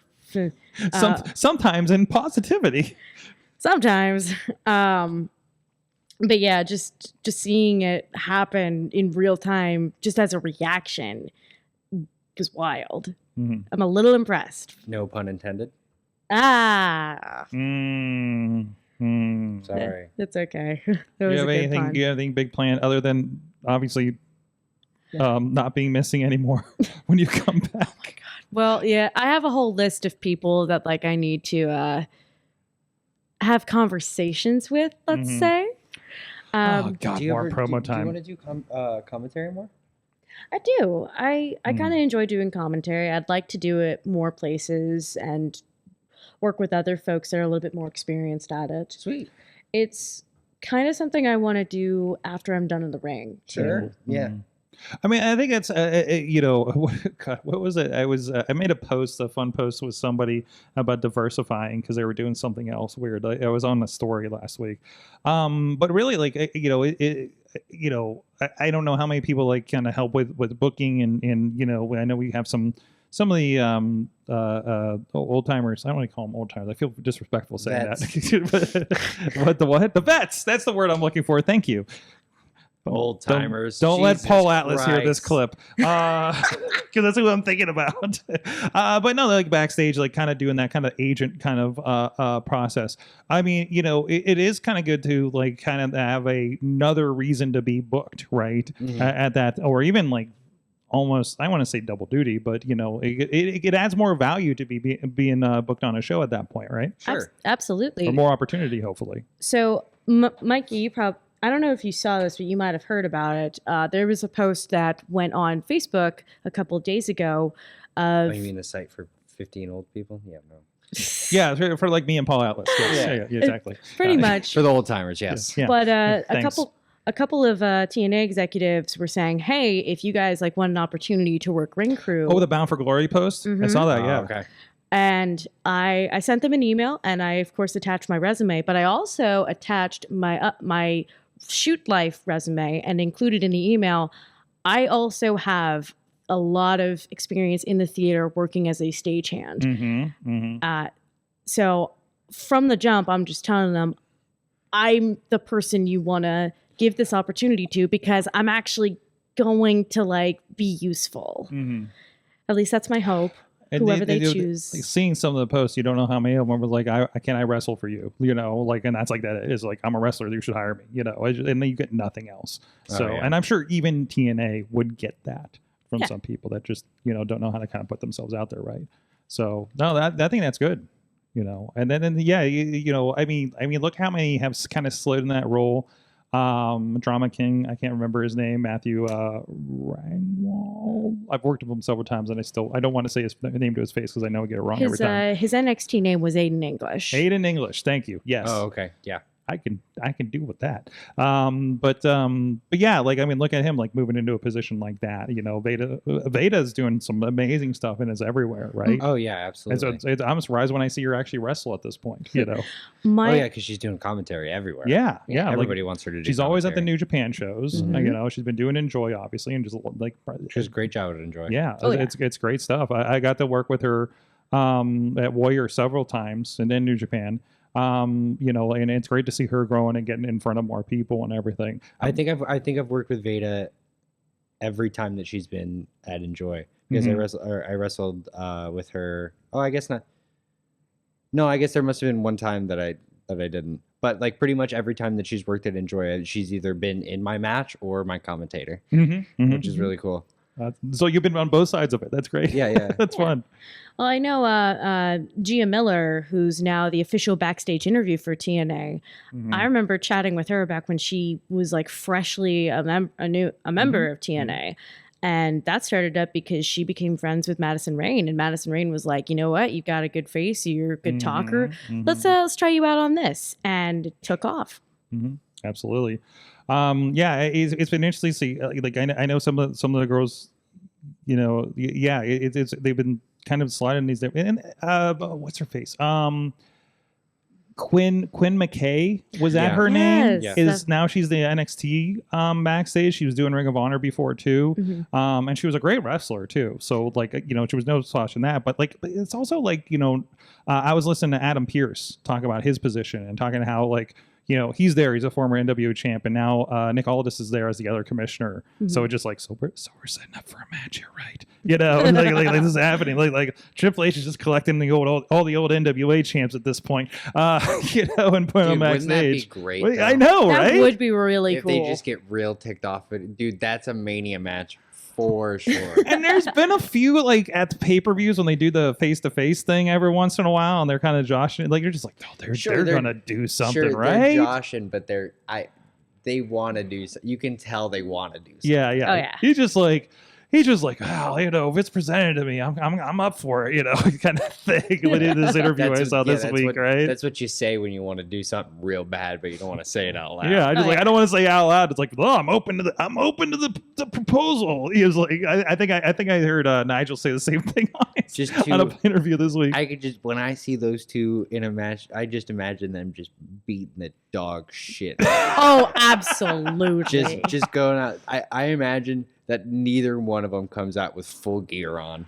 Just shooters, knee pads, maybe some tape, and just coming out. Just an old school brawler. Like I want just like a Harley race Texas death match kind of thing going that's down. what it would be right? too. Just two men with taped up knuckles just going out there and dusting each other. Just giving each other a couple dusts. And the thing is, like, most people that watch WWE see these two guys, and they have zero. These guys, like, maybe they've jobbed for WWE in the last 20 years, right?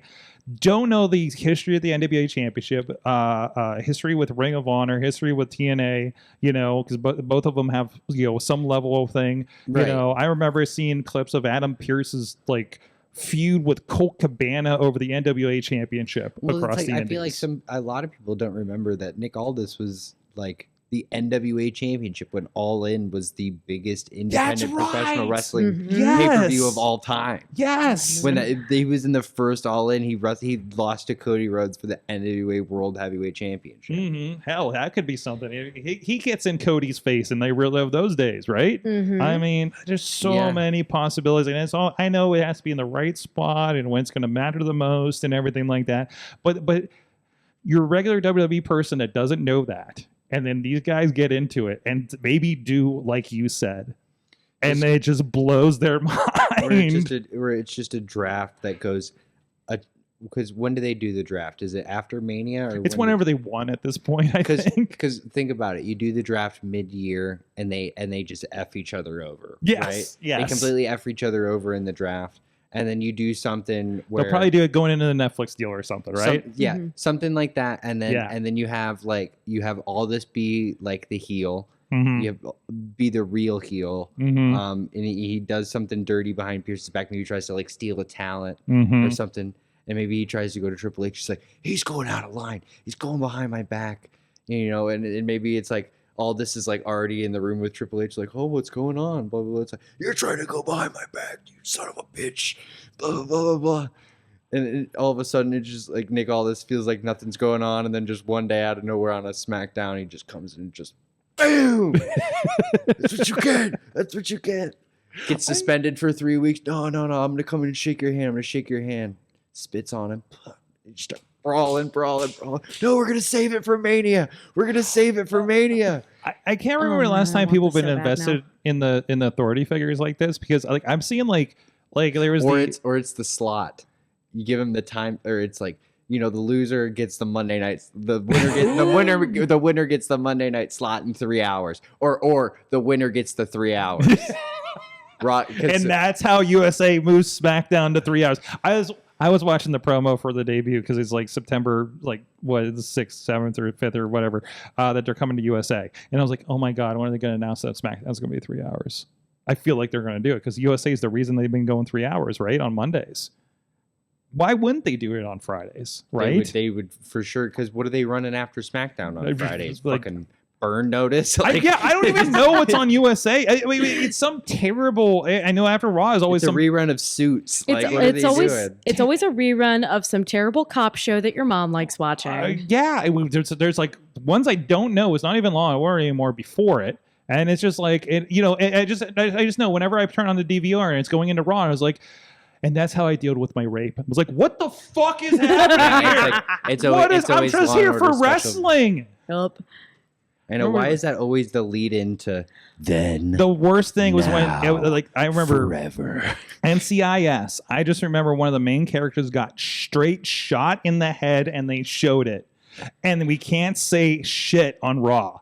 Oh You're my just like, God. are you fucking kidding me? You're going into TV PG Raw, and this woman got shot in the head, and you fucking showed it at 7:58 p.m. at night. Yep, and that's that. What Now we're the going fuck? into. But you better chill out, for John Cena's not going to say nuts anymore.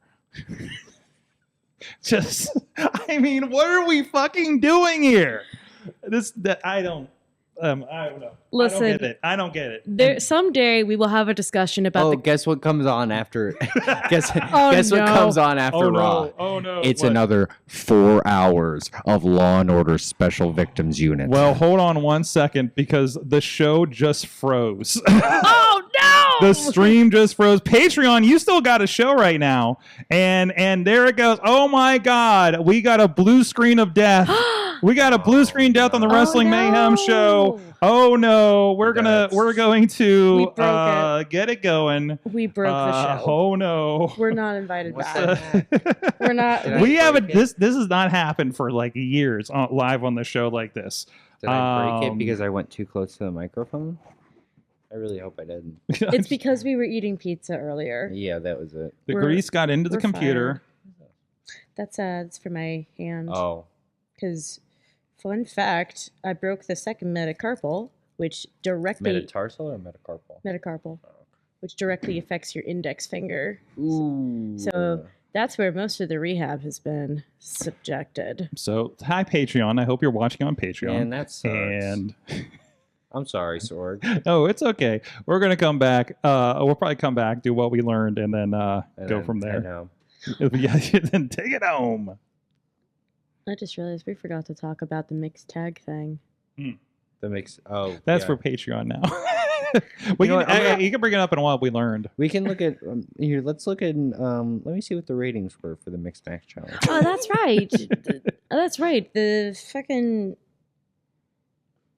Charlie Dempsey's group now has Rin St. Clair, formerly known as Maddie Rinkowski. Oh, okay. Yeah.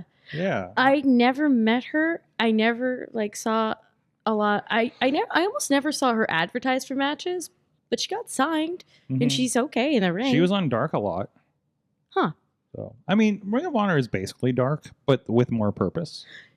I didn't see her there either. A Ring of Honor? Yeah. Oh, I'm just saying generally now it's that's yeah, right. I miss Dark for what it was. I appreciate I pay the $10 a month for Ring of Honor. There's so many wrestlers that were on Dark all of the time back in deep in early COVID era that I never see them anywhere anymore. The other girl from Dormont, Skylar Moore. Oh yeah. I follow her because, again, I remember we talked about it when she popped on. You're like, I know her. Yeah, because we went to high school together. We went to high school together. She graduated the year before me. So I follow her on Instagram, and she's always posting about her day-to-day life, which that's great. But I never see her post about wrestling, ever. The latest thing she did that she advertised on her social media page was being at a con for which was basically a giant meet and greet event for wrestlers. There wasn't any wrestling on it. So I'm not sure if she's taking a break or if she doesn't want to do it anymore, either of which is fine. I really feel like I feel like there's, again, just kind of thinking about the way I'm thinking about things in the last few years. I think there's something that happens when, and you guys are young in career, so watch out for this. Oh, great. Windows did an update. Of course That's what happened. Okay. Thank you for that. This is why when I do wrestling shows, we don't run the stream through the computer like this, but I do it in studio because We're in studio. It's fine. And I got mostly managed. I got viewership numbers though. Oh, good. We'll get to that then. But I think there's something that happens where you're like, okay, I'm doing good. Okay, I got this shot. Okay, I'm on TV, or I'm at AEW, right? And then it's like, and then nothing happens out of that. Like, that's a fucking mind job, right? Mm-hmm. Like, I'm familiar with that. I'm just like, hey, I've seen this, and this, and now I'm doing this, and you're like, shit, am I done? And that's and I've seen that happen to a lot of guys that I've known for a while in the business and everything. So, hi, we're back on the stream allegedly. Hello, stream. We had a crash. We crashed. Mikey broke the system. I didn't. Allegedly. It's because of the 4 hours of Law and Order. We were talking about Law and Order, and I was this close to making a La Femme Nikita Pacific Blue joke. Olivia Benson is about to make the big break in the case, but we still have 25 minutes left in the episode. That's so right. Something needs to go. Something needs to go wrong. Something needs to break. So they arrested the wrong man, is what you're saying. Yes, exactly. I don't know where we left off. I don't know where you're at. I should probably hit record on the computer on this thing again. We were talking. Well, first we were talking about Adam Pearce and the idea. We got that part in the can. I know we were talking about how the USA doesn't have a lot of dissonance when it comes to putting episodes before PG content. Mm-hmm. Because you were talking about the episode of NCIS where Agent Kate Todd dies. And wow! Somebody knows the lore. We got a visual chat room, and somebody just popped in the visual chat room. I love it. Listen. Somebody had to live with her folks for a little bit longer than she wanted to, and somebody's mother is a little bit too obsessed with a lot of those cop shows that I really don't. I've been to the in-laws where the only thing on the television the entire weekend was the NCIS marathon. Oh God, you're poor. Oh, I'm so sorry. And there was nothing else to do. I'm so sorry. It was like, oh, okay, here we go. Okay, so well, it's but here's the you crap on it, but after the third episode, you're like, man, that crack. I mean, I was kind of invested, but but also when you're like, man, they really got to crash that. They really got to catch that crack dealer, huh? I was like, wait, this is the Navy special investigative. There's a lot of shit going on in the Navy, and they got a lot of latitude for this case right here. I don't know how the law works, but this doesn't seem right. I will give NCIS a little bit of credit.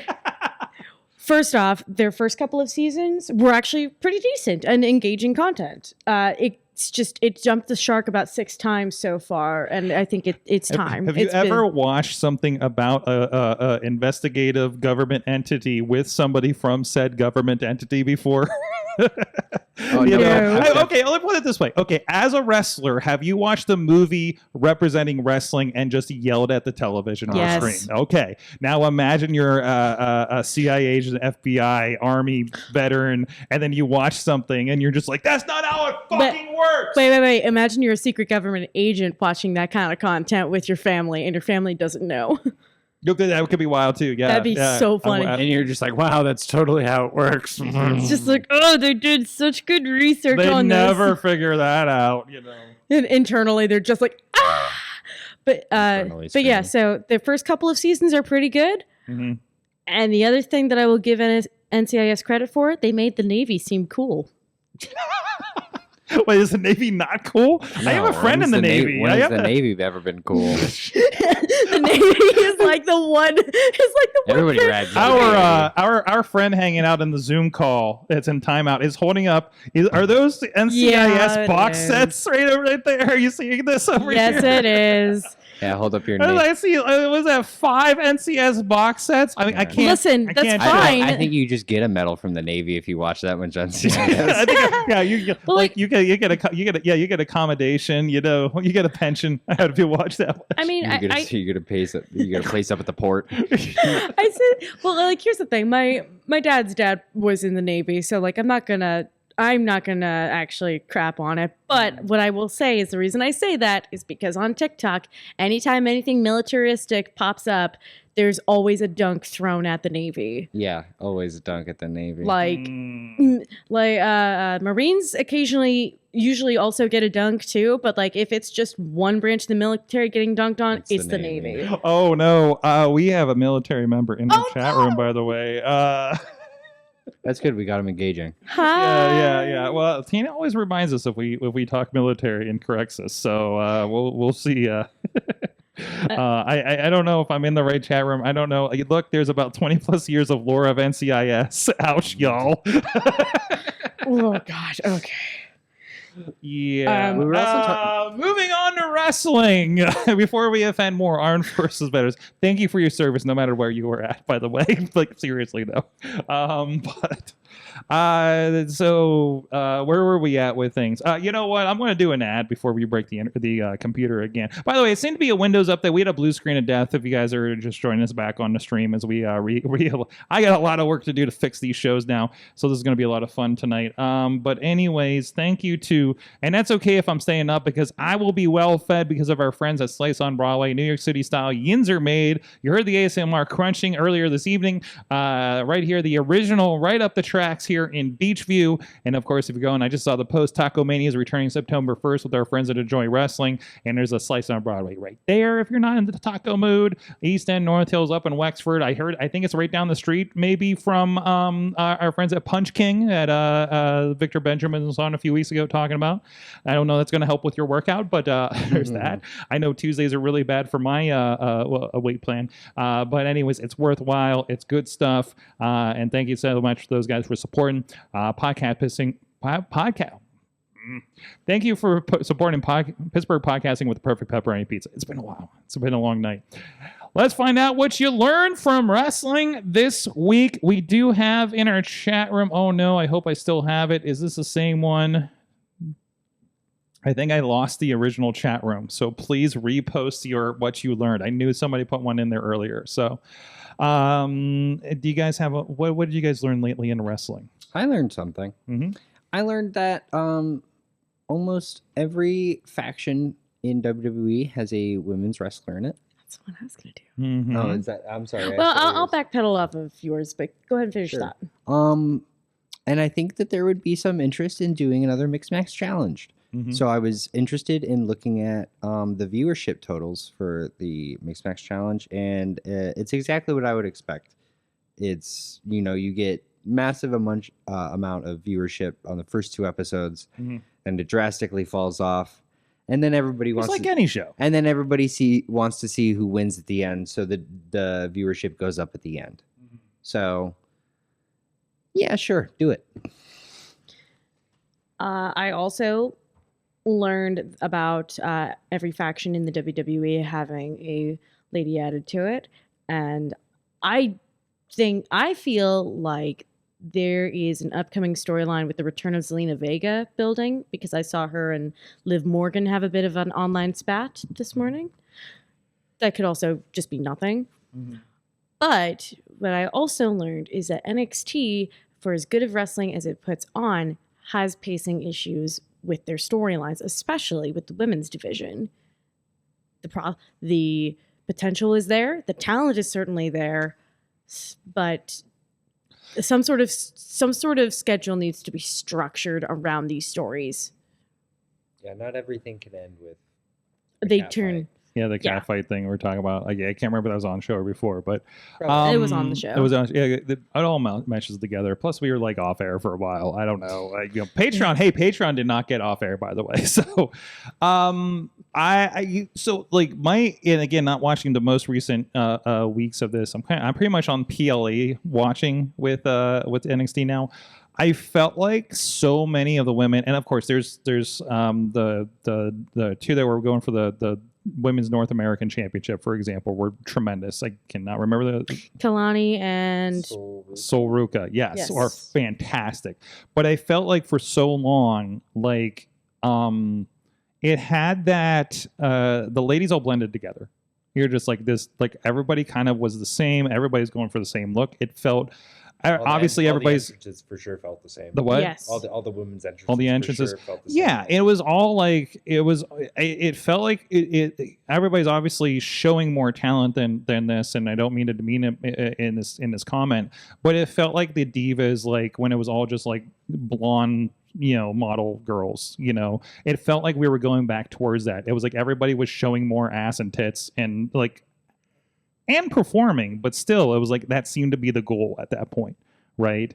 And I don't know, did that come off to you for a period there? Is it still in that? I mean, we talk about the kind of the terrible stories, but that's going on right now. Yes, I think for a while, and I think still to an extent now, it's hard for me to distinguish between the women's characters, aside from the obvious, the telltale characters like given your Wendy Chu's, like your extreme characters. Absolutely. Your extreme characters, like your Sol Rukas and your Wendy Chu's. To my mind, I can't think. I mean, Kalani Jordan, sure, but I can't think of any other distinguishing characteristics besides some of these women. I mean, like, obviously, it's like when you're starting out wrestling, you're told to get an extreme gimmick because it's something to fall back on. It's something for people to memorize you by.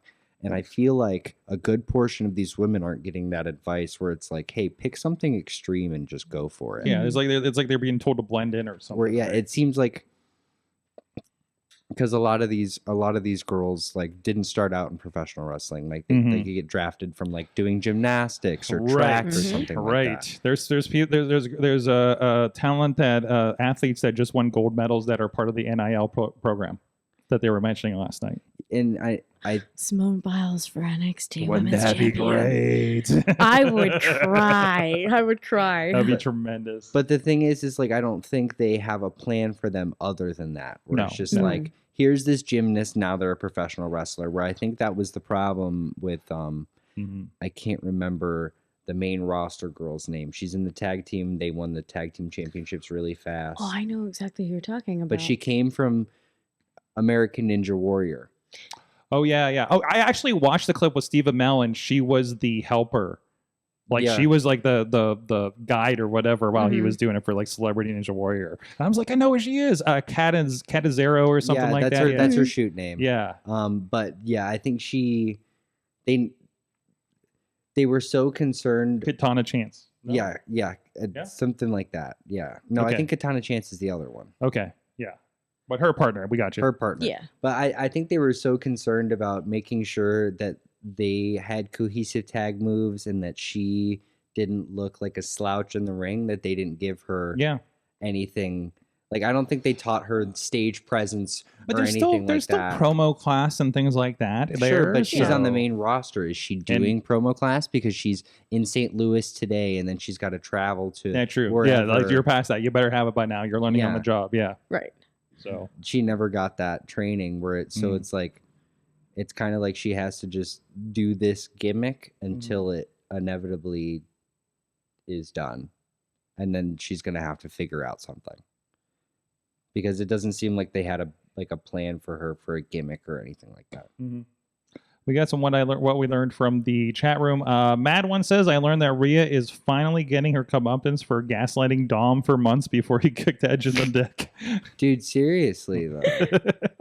Who's the bad guy here, you know? Well, it's like, I'd come to think of it, like, have you seen Rhea never kissed Dom that entire time when they were doing that storyline? Right. Like licked him as all, right? That was at the very end, but it's like you can't even it's like Dom and Liv are kissing all over on television now, and it's like they're doing that like gross Edge and Lita kiss from back in the day. But it's like if you're Dom, you've been getting like you've been getting edged. You seriously?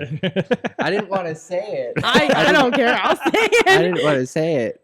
But like it's like you've been getting cucked for 2 years. It's like we're just going fucking down the hole here, aren't we? Now you need to get someone who actually wants you. I mean, it's almost 11 p.m., so this is the time for us to start using those words. I guess you're That's right. That's right. The kids are in bed. There you go. And NCIS has already shot somebody in the head 2 hours ago. As we've learned. This is what I learned in wrestling this week. Listen.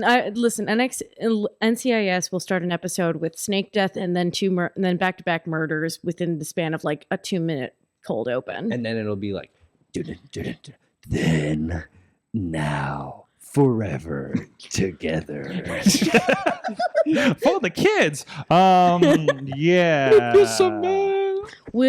Someday we will talk about the dissonance between like not paying attention to the programming you're putting on and how that translates to audiences that are appropriate for the content versus not appropriate. Dude, I've watched so many like first 10 minutes of Burn Notice. It's crazy. But you kind of know what the story is, dude, right? You're like, okay, so this guy's not in the CIA, but he's taking CIA missions because he's dead. Like he's supposedly dead because they burn your name when you don't work for the CIA anymore, or something like that. And dude, I don't know. He's trying to clear his name. Dude, he's always Bruce like Campbell's here. It was always like Hawaii 5-0 in the sense like they were always wearing like Hawaiian shirts and they're like in driving Miami because they're in speedboats. Miami. Listen, I've watched the entire series of Burn Notice. So again, you're talking to the wrong guy here, dude. You're the one guy that after Raw ends, you're just like, yes, Burn Notice. I can't wait. That was the DVR. That was the DVR for sure. And listen, I spent my entire childhood watching NCIS and Law and Order SVU, neither of which are appropriate for children. The NCIS chat in the chat room is crazy right now. It wasn't until I was in like a hospital room having a panic attack because an episode of SVU was on that I realized, you know what, maybe I'm not old enough for this. Maybe I'm not okay. But by then it was too late. Listen, I had 3 channels, and I learned a lot from designing women, okay? In the chat room, Matt, True Prince Bro says, I learned that when MV Young asks you to chop someone, you chop them, even if you end up hurting your hand from chopping the Reverend as hard as I could at the Enjoy show this past weekend. I didn't look at the footage, but yeah, typically when you hurt your hand chopping somebody.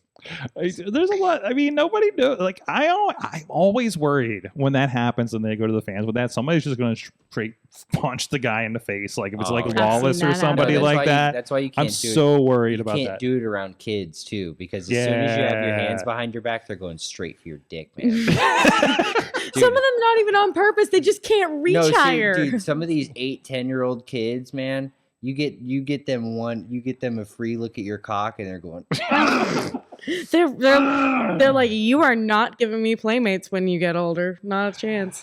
Tina learned because of Seth Rollins still has cherish PTSD with Cody and KO ring segment.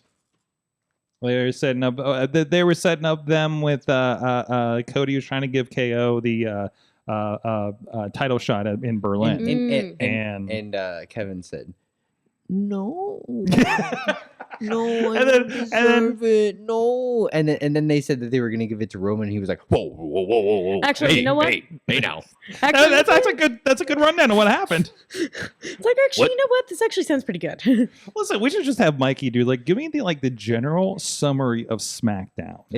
Mostly grunts. If you want to do that and have that on your show every week, we can for sure. That should be a TikTok. That should be a TikTok series. You know, we talked about the thing that's not your match clips that takes off on TikTok. Yeah, boom. There it is. Hey, did you not watch? Well, here, I'm going to help you out. You know, I'm going to give you the Cliffs notes of what happened on SmackDown this week. I'm going to need you to edit the footage of SmackDown to make sense of it with my mouth, though. With the bad, look like a literally Godzilla just film kind of thing, where it's it's the bottom fourth, right? So it'll be. It's just sped up SmackDown so it makes sense when I'm talking. Yes. Or there you go. Or just like you edit in the clips of just the big points that, for instance, that one Money in the Bank match in the building. Anyway, Rey Mysterio died, and it's just the clip of Rey being flung off. And he came back on and says, "Hi guys, no, I'm fine." Then he got his eye ripped out. But it got better. Don't worry, it healed. It healed. The eyes healed. My idiot son. Okay, Ray trolling Dom was funny as shit. Mm-hmm. That was so funny. But then they just keep going back to it. Well, yeah, because you always want to fight your dad, especially if you're rebelling. I know, and now it's just him. a random thing. It's just like, Dom, you've been a bad boy on Raw, so now you're gonna wrestle your dad next week. And he's like, "Aw, shit." And Ray just comes out like, "Hi, son. Are you past this phase yet?" No. Okay. Another chop for you. Whack. Yeah. I learned that I appreciate when a wrestling match ends up in a dunk tank. Oh, I saw that clip. It's not the first time I've seen it, and I'm sure it won't be the last. You know, they came back wet, and I was like, I didn't. You're like, 'cause I what's didn't- going on? No, because like I didn't watch the match, and I was like still like we were still kind of like calling. Yeah. The rest of ours. Because you were in like a 7-person scramble. Yeah. So they come back and they're like wet, and I thought I was like, man, they were just must have been sweating a lot. Was it really hot out there? And then I is saw- there a leak? And then I saw Scotty's video, and I was like, oh yeah, that makes sense. I've just been seeing. I was unfortunately out of town, so I didn't get to see the show. But all the clips I've seen are just wild and No, ridiculous. it's so much fun up there. I love it. Like it's a hill over, so I'm like, oh, I'm just gonna. I literally just popped in, watched the show, and popped the fuck out. I didn't even have to get out on the freeway because there was construction going on. So I literally just like went up a side It's street. nice. and I was like there. wrestling close to my house. Like, Oh my this is God, great. yes. This is great. This is why I want more city wrestling. Thank you. No, anytime that I don't like, God, I love Enjoy, but I think if I have to drive down to the south side one more time, I'm just gonna take the T. Fair. I'm just gonna take the T down And there. just yeah. I get it. Well, and the problem is like, you guys don't have like the motorized scooters here yet. Well, we did, and then we got rid of them. Wait, was there like a bill that you guys passed? That you Yeah, weren't we had allowed them to for have like a anymore? year or two, and they just like I think last summer they cut them out. There's still stands downtown where they were. Oh, where they were yeah, sitting. yeah. Are you allowed to have like a personal one? Yeah. Yeah, because I know Gannon has like his tiny little motorcycle that he drives. Oh my around to God, show. he What? wrote that to Dude, Taco Mania, have you and that not was seen so. this? What? Wait a I've minute, you know not what? seen this. You know what? When he comes, This is when what I learned in I was wrestling gonna this say week. when you come to Taco Mania, this I'm not going I to Taco know. Mania. You're not going to 'cause there's a Taco Mania? because there's a show in West Virginia I have to do. Oh. Fair enough. This How- is the one I'm missing. Well, I'll If- take a little photo for you. Thank you. Please. I've got you. I've got better because remember that vlog series I was doing while I was still able to wrestle, which I will eventually be getting back to for people who like that. I have a clip of Gannon rolling up on the bike in my Taco Mania vlog. Yeah, no, I was waiting for him to get to the building because I was wrestling him that day, and he just pulls up in this tiny, like teeny tiny little motorcycle. And how tall is Gannon? For those that don't know, Well, he's really He's like tall. 6'5", 6, He's 7, a Yeah. something like boy. that. Big, big. big boy. Yeah. But I mean, maybe the motorcycle on me wouldn't have looked so small, but just because he was driving it, it was like, oh my God, he looked like he was puttering along on this little thing. It was crazy. And he just casually rolled up. He's billed at 6'5", by the way. That's right. It was making that fucking noise. But yeah, there's a clip. There's a clip of it that I have somewhere. I gotta see this. It's the if you go onto my YouTube page, it'll be the vlog that has me with a bird on my arm as the thumbnail. Tatiana from the chat room. Can you set the video of Gannon on the motorcycle to Kid Rock's American Badass? I will certainly try. I will certainly try. That is great. Guys, thank you so much. Top Rope Tabletop is this Friday, 7 p.m. IndyWrestling.us, YouTube, network, Facebook, all the stuff. You can check it out there, or after the fact, it'll be on demand. Again, the Unwilting Tatiana will be around places as soon as she's healed up here. Keep an ear out for me. Yeah, for the so there'll next be couple some weeks. announcements. Mikey Montgomery, of That's course. Your match with MV Young, and I won't spoil it. Enjoy Wrestling is up on their YouTube page Yep, now. Immaculate is up on YouTube. Please check it out. Go on IndyWrestling.us to watch any of my matches that I've had at RPW. Mm-hmm. You can check me out on Twitter at Montgomery_M21. You can check me out on Instagram at Mikey Montgomery Pro. And then coming up shortly, I think I'm going to be doing some sort of like review show coming up shortly. So, like you just did for SmackDown? well, no, I'm gonna, No, I think we talked about this. yeah. I think I'm going to start doing this thing where, I ask, I get a bunch of people to throw in like media for me to watch, and then I'll review something every week. Okay. So Nice. it'll be like a grab bag type thing. Okay. I like it. I don't know what to call it yet. So if you have submissions, please put it in the chat. Yes. Or hit them up on the social medias Yes. as well. Those social medias I just mentioned. Yes. Thank you so much, everybody. This is going to be fun. Next week, we are scheduled to have the NWA Midwest champion, Exodus Pro champion, Pretty Boy Smooth is scheduled to join us in the studio, so stay tuned for that. That's going to be a lot of fun. There might be some other special guests in as well. So that's going to be fun leading into. And of course, you maybe saw the announcement. NWA YouTube page is going to be hosting the next Exodus Pro live show on the 24th. So I'm sure we could be talking about that. That actually just broke here a few hours before this show, actually, that we got the official word for that. So very excited on that.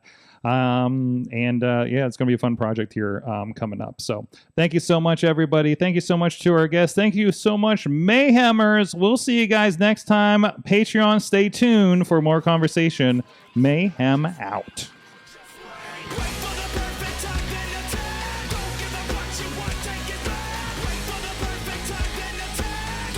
This show is a member of the Sorgatron Media Podcast Network. Find out more at sorgatronmedia.com.